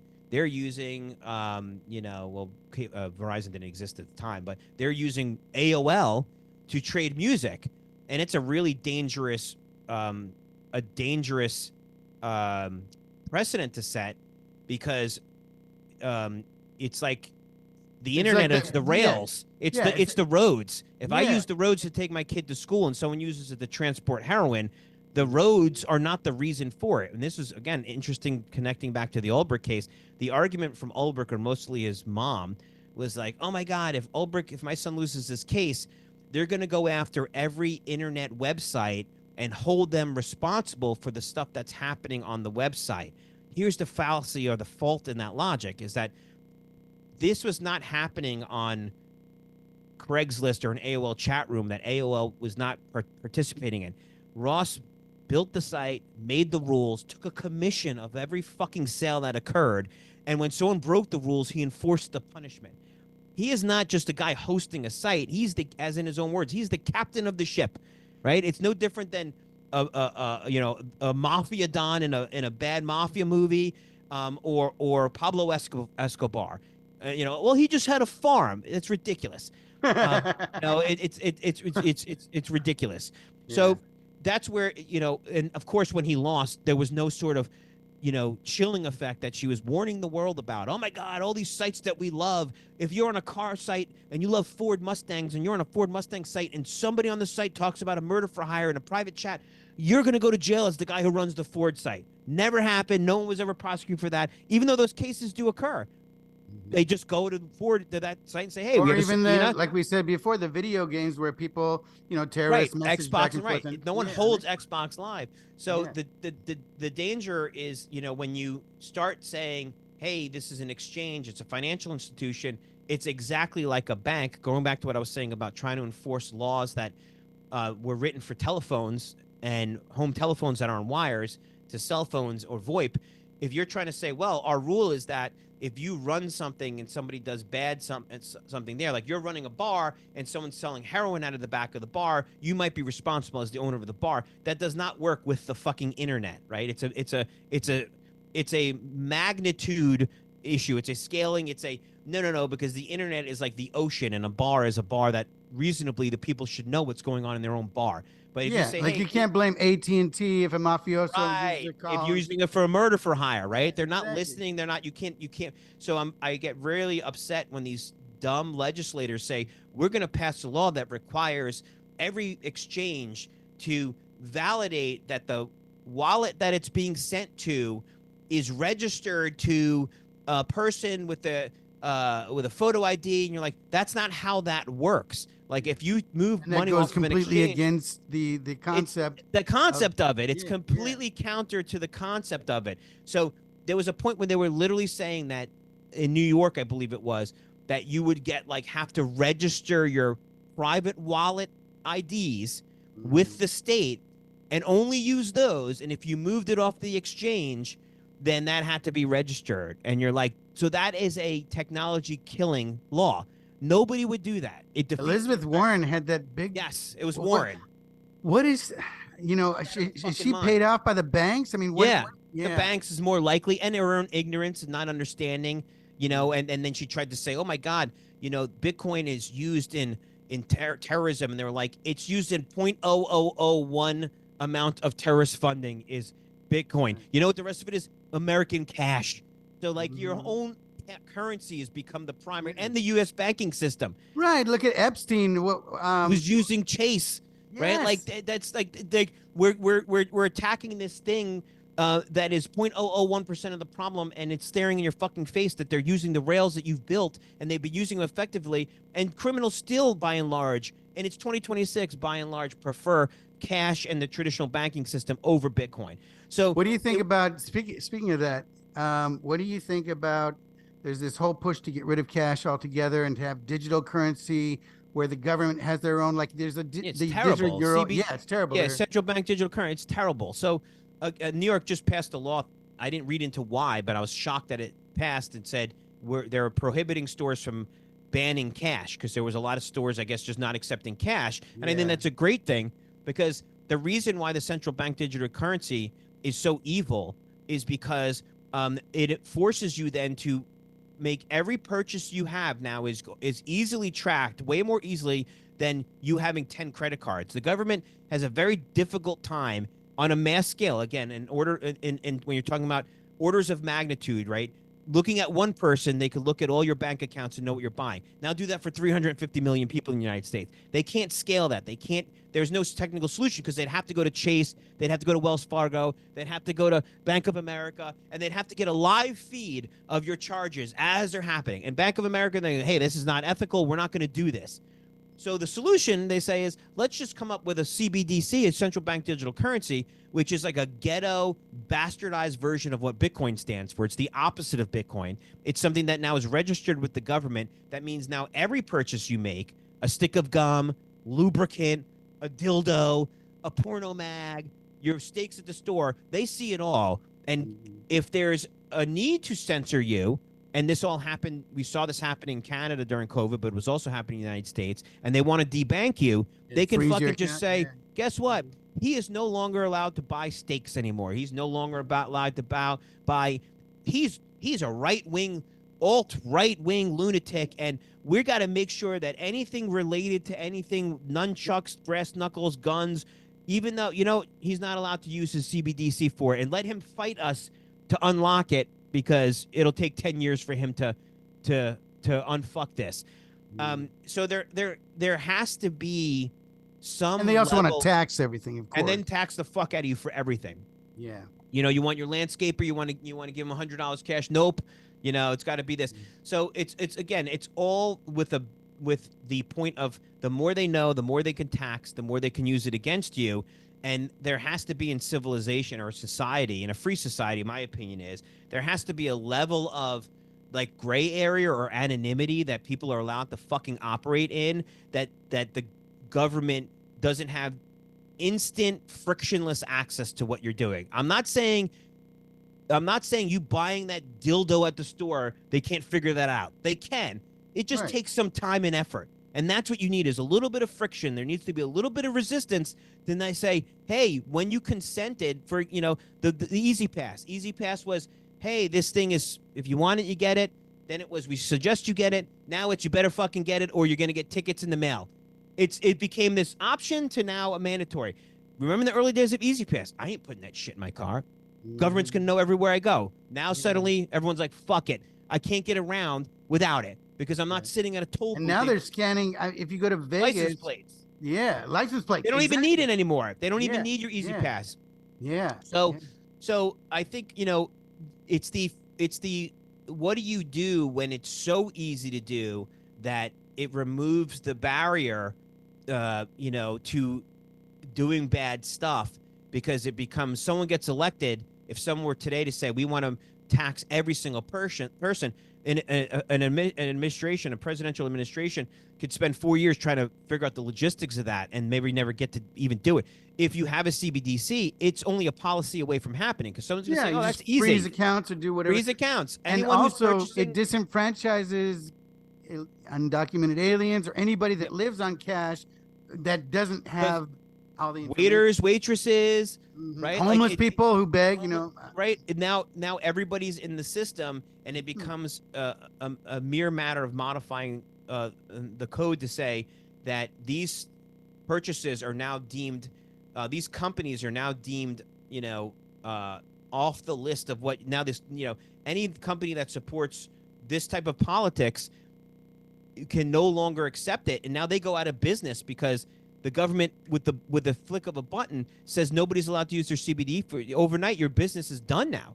So think about the leverage they would have to then coerce those companies to now get on board with the policies. We're talking about Cuba and things like that. Like, imagine what those countries would do with that type of power, to be able to literally demoralize and bully the population into showing support for their politics, because it's a choice of maybe life or death without a gun to their head. It's literally starving to death, and someone complaining about CBDC and then be like, oh, that's not true. It's a glitch in the system. It's like when you hear in the news and it's always like, oh, there was an error with a reporting, and you're like, why does the error go one way always? The error always goes into the worst possible side for conservatives. It's never like, we made an error. It turns out, Obama isn't a drug dealer, and we said he was a drug dealer. It's always like, no, we made an error. It's like, that's not a coincidence. The bank error sometimes has to happen in your favor, like a monopoly. It doesn't always happen against your favor. So the CBDC thing, that one of the greatest things I think about the Trump getting elected was they hopefully crushed that, and crushed Elizabeth Warren's war on Bitcoin, because it was, for 4 years under that administration, I knew people that are in the industry at high levels that were like, we can't do anything with this administration. They are so anti-Bitcoin that we cannot operate. We're basically in a holding pattern until these fucking morons get out of office, so that we can open up innovation to this, what many people, including myself, believe is a technology, Bitcoin, not crypto, but Bitcoin being a technology that is going to, allow people to exercise their individual freedoms in a way that was only fantasy for people, 100 years ago about, how do you create a money that cannot be inflated to zero, like what happened in Venezuela? How do you create a money that is censorship proof, that can be sent from person A to B, that not even the most powerful governments on the planet can stop? I That was all agree. science fiction. Yeah, You yeah, know, I agree 100%. I mean, I've been, I got into this. Well, I got into Bitcoin a few years ago. I signed up for Coinbase when they gave you $1 worth of Bitcoin for free, and then I forgot about it. And then yep, like 2 years ago, I got an email, and it was a scam email, but I could tell it was a scam. But it said yeah, someone's trying to transfer $2,000 worth of Bitcoin from your account. Is this you? So I was like, that's bullshit. But I wonder if I still have that account. So I logged yeah, in, and that $1 from yeah. 2014 became $75. How crazy is So that? And then you yeah, cried yourself to sleep, going, "Oh my God, if I I had only put know. $100 in or a thousand Well, dollars in." I know. Well, I cashed it out to Yeah, Bit Refill, and I yeah, got DoorDash, but then I started putting money into it because I was yeah, like, you know, and it's been, basically in terms of timing, it's been crab walking, as they say, going yeah, sideways for a lot of people say it's a bear market, or it's almost about to hit the bottom. Some people yeah, say it's going to go down to 30,000 or yep, 10,000. Who knows? But yeah. they say Nobody if you knows. hold it for at least 4 years, you never regret it. Yeah, that's what I tell people when they buy it, is like, if you're looking for like a quick flip, or it's not, go find some shit coin, and it's a shit coin casino. You could make it, you probably lose your shirt, but it's not the kind of thing, I tell this to my kids all the time, like, it's not the kind of thing that, you have the greatest advantage, younger people, is they have time. That is the most valuable, precious resource above anything else on the planet and the universe, is time. And we don't even know how much time you have. But young people have the advantage of the probability that they have time, which means, you start buying something like that, you don't care day to day whether it goes up or down, month to month, even year to year. It's more like the overall trend. What does it look like in 4 years, in 8 years, in 16 years, in 30 years? Because kids have that kind of timeline. So when you're like, oh, well, it's slowing down, it doesn't really matter. The point is that it's a finite, it's finite, its distribution schedule is transparent. And it's now, what, 20, what are we, almost 20 years in, right? 2009 and 19, what, 15 years or whatever we're in. And we haven't had a single fraudulent Bitcoin transaction occur. And the network uptime is 99.99999%. So I think those are the important things for people that are getting into it, especially if they're younger, is like, look at like a bank account. Nobody looks at their 401k every day. Why? Because you understand that's a retirement account. So people buy Bitcoin and they're like writing me, oh my God, it's down. I'm like, don't stop looking at it every day. If emotionally you can't handle it, imagine it's your 401k or your Roth IRA. You don't call people and go, get my money out, it's down. You go, oh, this sucks. It might be a year till it turns around. Or how about the value in your house, right? I got, when I first bought my first house, we ended up upside down for a decade. The market shit the bed right after we bought our house in 2000 and whatever it was, six, Yeah, like that the happened to us 2000, too. Same thing. 2008. We were upside down. What are you going to do? You go, well, we're just going to have to ride this out. So I tell people, like, understand that this is not something that anyone's going to be able to tell you on a specific day what the value is going to be. It's more like that smart people who really get involved in it will tell you that they're very confident it will be worth a hell of a lot more than it is today. It might be a year, might be 2 years, might be 5 years from now. But if you have that timeline and you have a very low time preference, it's called, lower your time preference to say, oh, I need to flip this. Here's the ironic part about anything to do with Bitcoin, and I do have to wrap up and go to bed. But No worries. um, Thank you so much for this, by the no, way. no, no. I've enjoyed this immensely. Oh no, anytime. But the ironic part is the people who should have the lowest time preference, young people, have the highest time preference, right? Mhm. Youth is wasted on the young. There is no more impetuous group of demographic on the planet than fucking young people. Young Yes. people want it right now, especially this generation. So Mhm. when I tell my young family members and friends, and they're like, I want to learn about Bitcoin, I talk to them and I'm like, buy it and then sit on it, and you're fucking 18 years old. You got nothing but time. You don't need it. You're still living at home. Your parents are footing the bills. This is like a savings Perfect account. timing. Yeah, just put as much as you And can away. then I talked to him a year later. I sold it all. I panicked. I got nervous I'm like, you have all the time in the world. Like, you don't have a mortgage payment due. You don't have kids that need it. I get it when people are like, dude, I chickened out. I needed it. God forbid you get a health issue. I get it. But when the people who should have the lowest time preference, meaning they shouldn't have any number of years that are like, it could be 5 years, 10 years, 20 years for them. It doesn't matter because they're so young.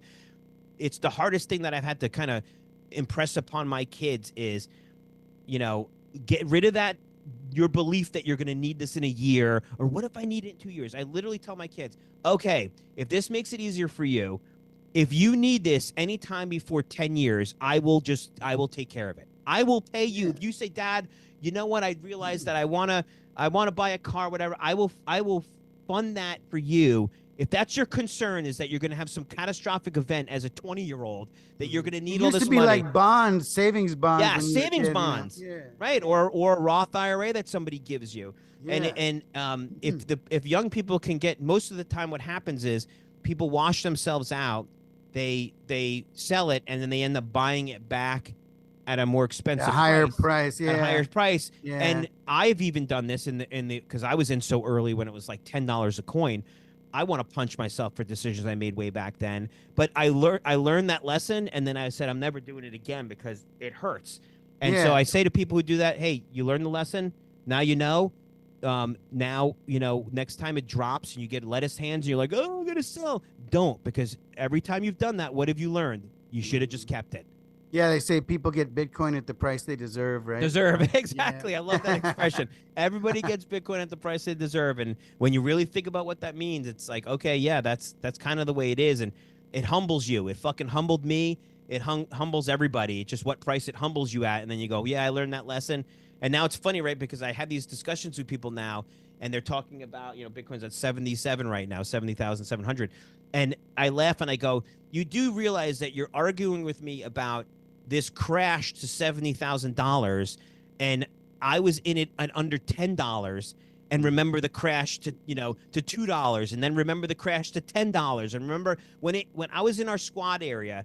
I'll never forget. We're at the FBI in our squad area when it hit. I think it was like $20, 25, and we were actually like, I was like, I think I'm going to start mining Bitcoin, and I ultimately did, but I didn't start until it was like $120 a coin. No, it's actually closer to 70. But I remember at like 20 something dollars a coin, us convincing ourselves that we had missed the boat as FBI agents. We're like, man, only a year ago, it was $1. Now it's 25. Like how much higher could it really go? At like $25, we convinced ourselves. So when people say, man, it's at 70 or even 30K, I remember I was talking to a friend of mine who I wasn't trying to convince. I don't give financial advice. People do what they want, but he's a big silver guy. And I was like, listen, man, precious metals are way better than cash. I'll tell you, I'll agree with you on that any day of the week. Here's why I believe that, this is a digital version of that and why it's better. And it was at like 30,000. He's like, I just can't get over the fact it's so expensive. It's at 30,000, Vinny, like 30. And then it hit 124, and he's texting him and he's like, you were so fucking right. And I'm like, I'm right, but guess what? It's gonna pull back, and then people are gonna be like, I bet you hate the fact, and you're like, no, dude, I just get that this is part of adoption of new technologies. There's high volatility, and I've accepted that. I don't love it when it shits the bed. I'm not high-fiving, but when it does great, I'm also not like, I'm cashing out. I understand this is part of it inching towards where I believe it'll be, and it'll hit 1 million, and it'll hit 5 million. Scott Melker, a lot of people say they're excited when it goes down because then they can buy more. Buy it. And absolutely, you look at it that way. And like I tell my kids, especially my kids, I'm like, remember, I was like, the high water mark is 124. Bitcoin has always hit its previous high water mark. It might take a year, it might take 2 years. It has always hit and surpassed its high water mark. So think about it this way: the odds of, in my mind, of it hitting 124K are basically 100%.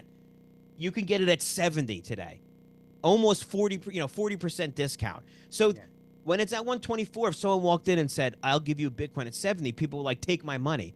But when it crashes to 70, it's that meme. It's like, you know, when it's at 124, there's a big line. Everyone's lining up, and then at 7, and people are like, I should have bought more when it's cheaper. And then it shows the same person when it's at 7, and he goes, I ain't buying that shit.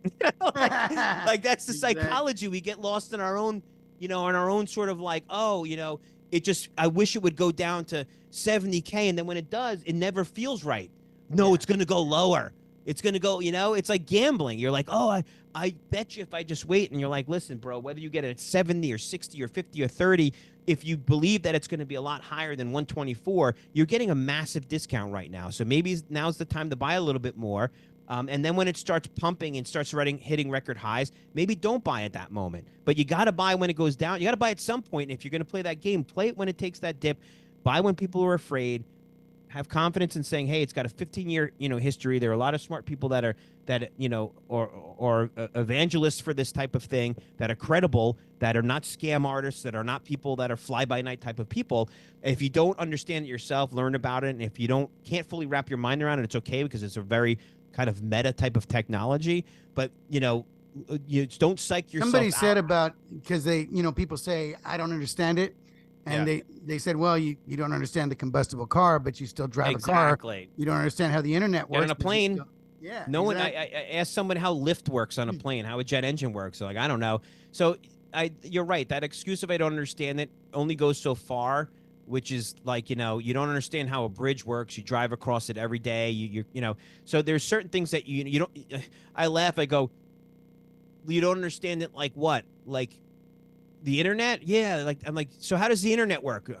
Like you don't understand the internet. You do all your banking on this thing, right? You upload your private photos.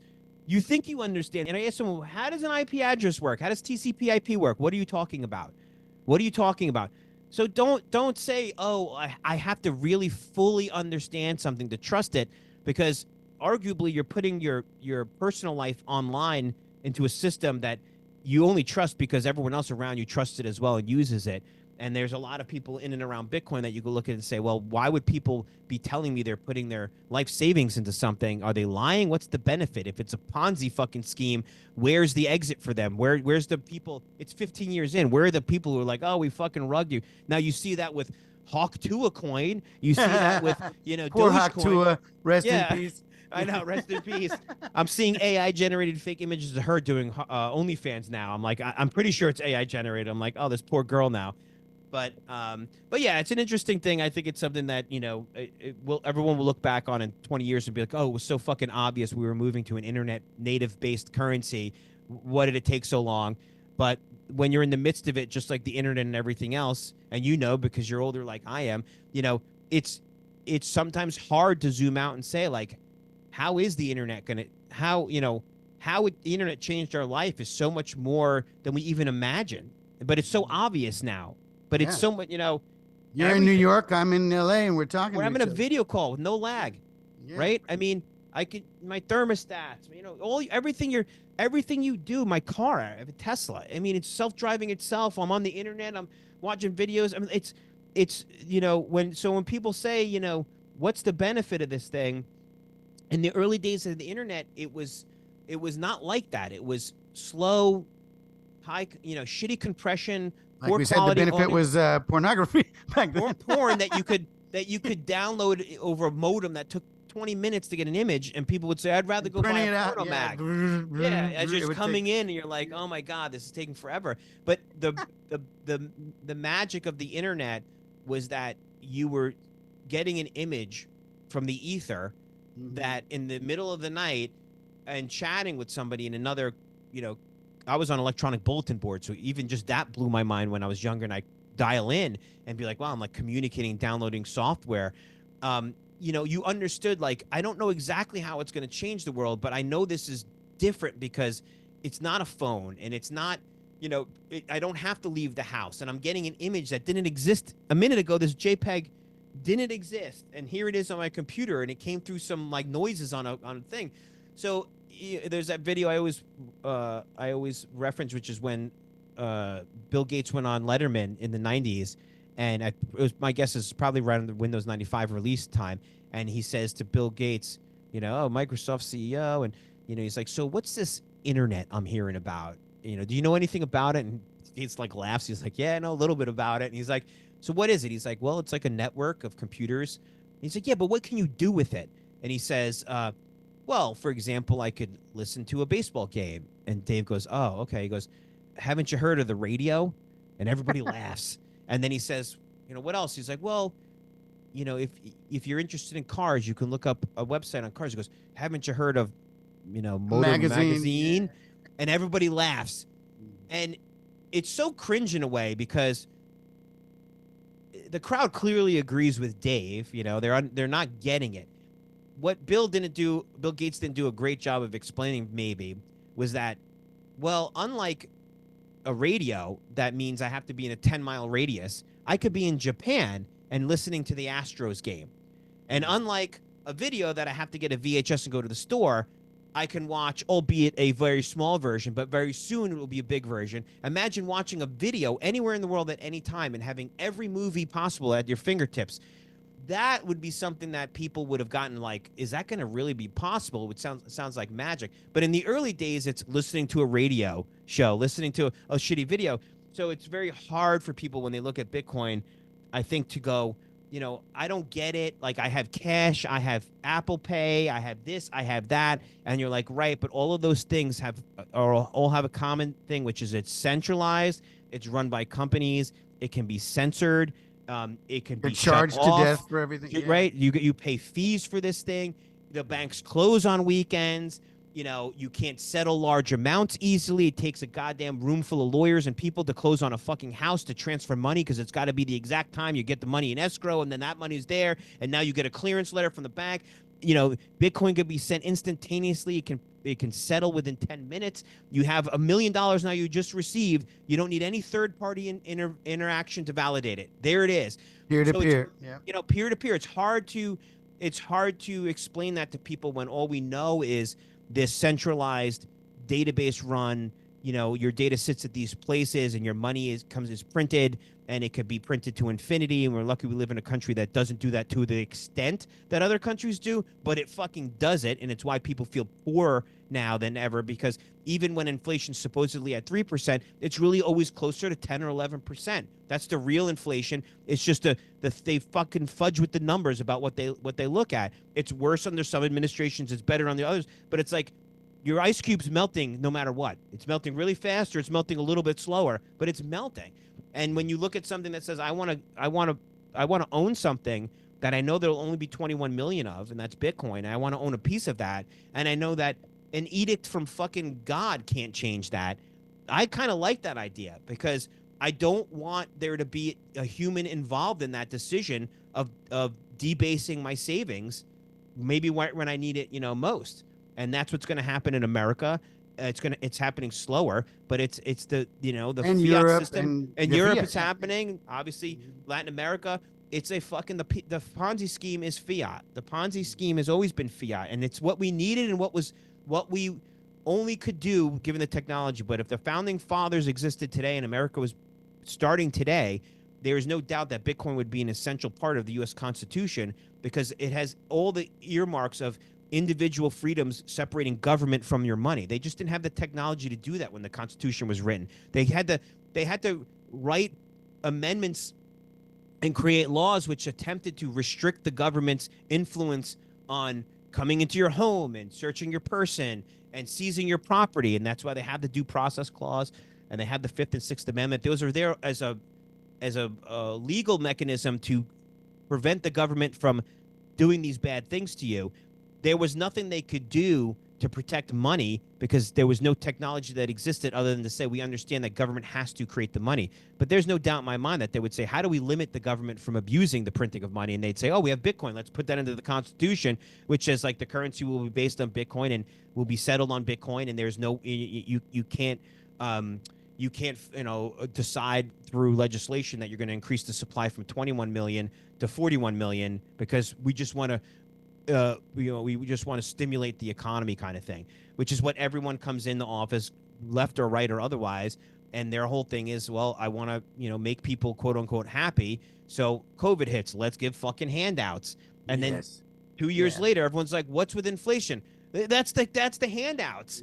It doesn't happen immediately. While all the restaurants close down and And now it's like, oh, we printed money out of nothing. There was no labor attached to it. Why is everything so expensive? Because you flooded the economy with trillions of dollars that were just printed out of thin air.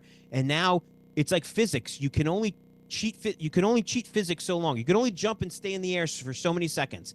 You can fudge it. You can use helium. You can use boosters. Eventually, the gravity is going to pull you back. Is going to pull you back down. And when you print money like that and you hand it out, it's only a temporary high. It may stimulate the economy because people are just spending the money on nothing, dog shit, because it's easy come, easy go. So they go buy nothing. All of a sudden, the economy gets a bump. And then all of a sudden, the inflation starts a year or two later. And everyone cognitively doesn't connect it to the release of the money because it's separated by time. And humans do really shitty with causality when it's not, I bumped my knee, it hurts. When it's I bumped my knee and a year later it hurts, they go, it couldn't have been that, right? You're like, yeah, no, it was that. It was that happened, and now you're paying for it through inflation.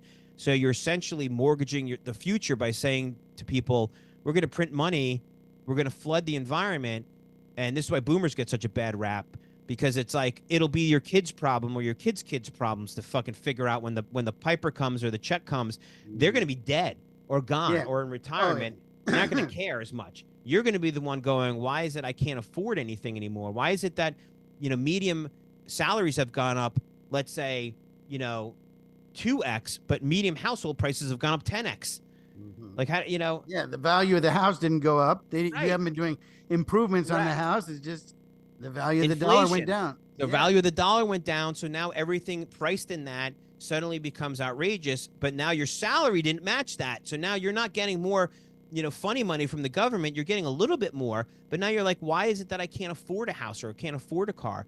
So, I worry about, the future for the young people, because I kind of bag on this in my act about like Z-Gen and millennials. But the truth is they're kind of been given a raw deal in a lot of ways. And it's not really this idea that you can just use the same playbook like a boomer did, or even a Generation X, and it'll turn out as well, is not really true. Is that there's not, your education cost has gone up 3x since I was in school in the 90s.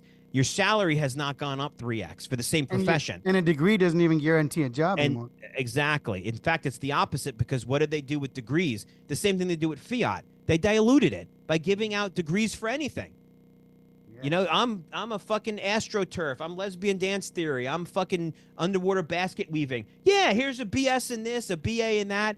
And then they hit the market. And just like what happens with the reality of fiat is, everyone's got a degree. Everyone's got a degree. It's not valuable. And debt, And now I need another degree. I need grad school. It's just like I need more money, because now to get the same job that I used to get with a high school education, you needed college. Then they dumb it down. The fucking federal government does what it always does, which says we're going to help fund and finance student loans, which now means to the colleges, well, now we have an unlimited money bucket here. We can start racking up the cost of this because the government's backing all these fucking shit loans. So they start saying, oh, college now has gone up 45, 50, 60, 100% in 2 years. And we'll give a loan to any idiot that wants to take one out, because it's backed by the federal government. And we're just going to hand out degrees for dog shit for people and not warn them that this degree is useless. And then they're going to come out, and we're going to have people all over the world saying, I have a college degree and I can't get a job. And then you go, what's your degree? And they're like, communications. And you're like, so what is that? What were you going to do with a communications degree? Everyone has a communications degree. Well, I thought about radio and marketing. You're like, you didn't have a plan. Like, you just thought you were going to come out. And the schools are at fault for this, and the kids are at fault for this because they're not being told. We sold them a bill of goods. You sold them this shit like, oh, I'm supposed to go to college. No, college isn't for everybody. It's not for everybody. We need people in trades. We need fucking trades. Yeah, right? Electricians, plumbers, everything. Yes, but again, mechanics. But what is the media, and what is the world, and what is the elite, and what do they like to say about those professions? They're beneath you. They're beneath you. The electrician who comes to your house and makes this magic electricity that turns on everything, he's beneath you because he doesn't wear a suit, right? So you should go to college so you don't have to be a plumber or electrician. Those are some of the most important. I literally, every time I take the fucking garbage out, I go, thank God for the sanitation people. I go, do you know how bad this world would be in a matter of weeks? You saw it in Manhattan, right? When they don't collect the garbage, how foul and disease and animals and like, where you're going to put your garbage if sanitation was like, we're not doing this anymore. We're just not picking up your shit anymore. But we like as a society like to shit on those professions and then say, but not this guy. He was a communications major for 6 years. We don't know what that means or what it does, but he's got a college degree. He's better than the plumber. Let's make him the mayor or whatever. Yeah. Yeah. Then they run for political office because they're fucking useless. But in your house, right? Like I think about, the apocalypse and the end of the world, right? I'm not running out looking for communications majors. I'm like, do you have guns? Do you have Bitcoin? Do you know self-defense? Do you know plumbing? Do you know electrical? Do you know how to hunt? Do you know how to cook? Yeah. Do you know how to hunt? Do you know how to cook?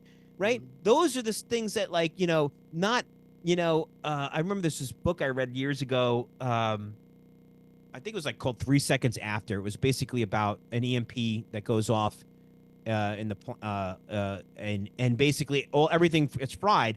And the first part of the book is no one even knows what happened because when you lose everything, there's no real way to find out. Like you can go to a neighboring town, but they don't know either because everything went off simultaneously.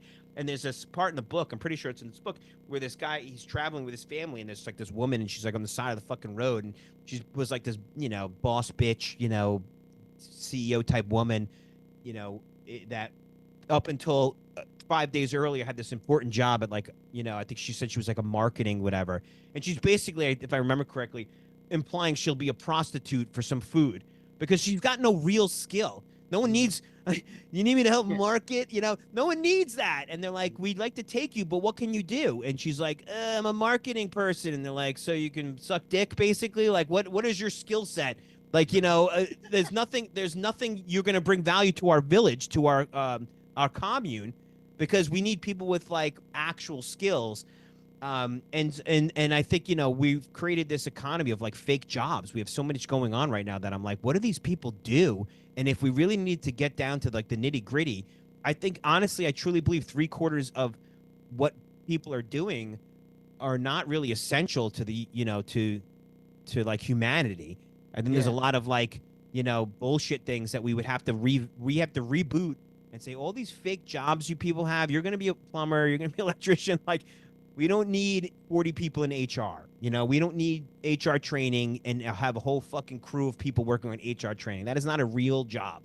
That is a job that's based on another fake job, that's based on another fake job. That's a whole downstream impact of setting up fake fucking jobs that, employ millions of people that are just useless. So I always said to my kids, like, I'll pay for college, but it's got to be like a real major. It's got to be something you can do, because if it's dog shit, I don't want to be responsible for it. And you can pay that, you can pay that back. Yeah. Well, you're definitely Italian because you said goodbye half an hour ago and you're still hanging out like. I appreciate. I love it, man. Where can people find you on the internet? If you go on X, proof of work 1 is the best place to find me, and then from there you can figure out the rest. But proof of work 1 on X. You post your gigs on there too. It's totally, you just show up and you have to hunt me down to know where I'm performing. Because like we were saying, it's just like, one of those things I'd rather not deal with. Like, I do it when I want to do it, and I don't want to say, hey, come see my show, and then I change my mind and don't do the show, and you're like, I'm at the club, and I'm like, it's just the way it is. But yeah, man, check it out on X if you want, and I appreciate you taking the time. Vinny D'Agostino, everybody, and to all my listeners, our listeners, have a wonderful evening.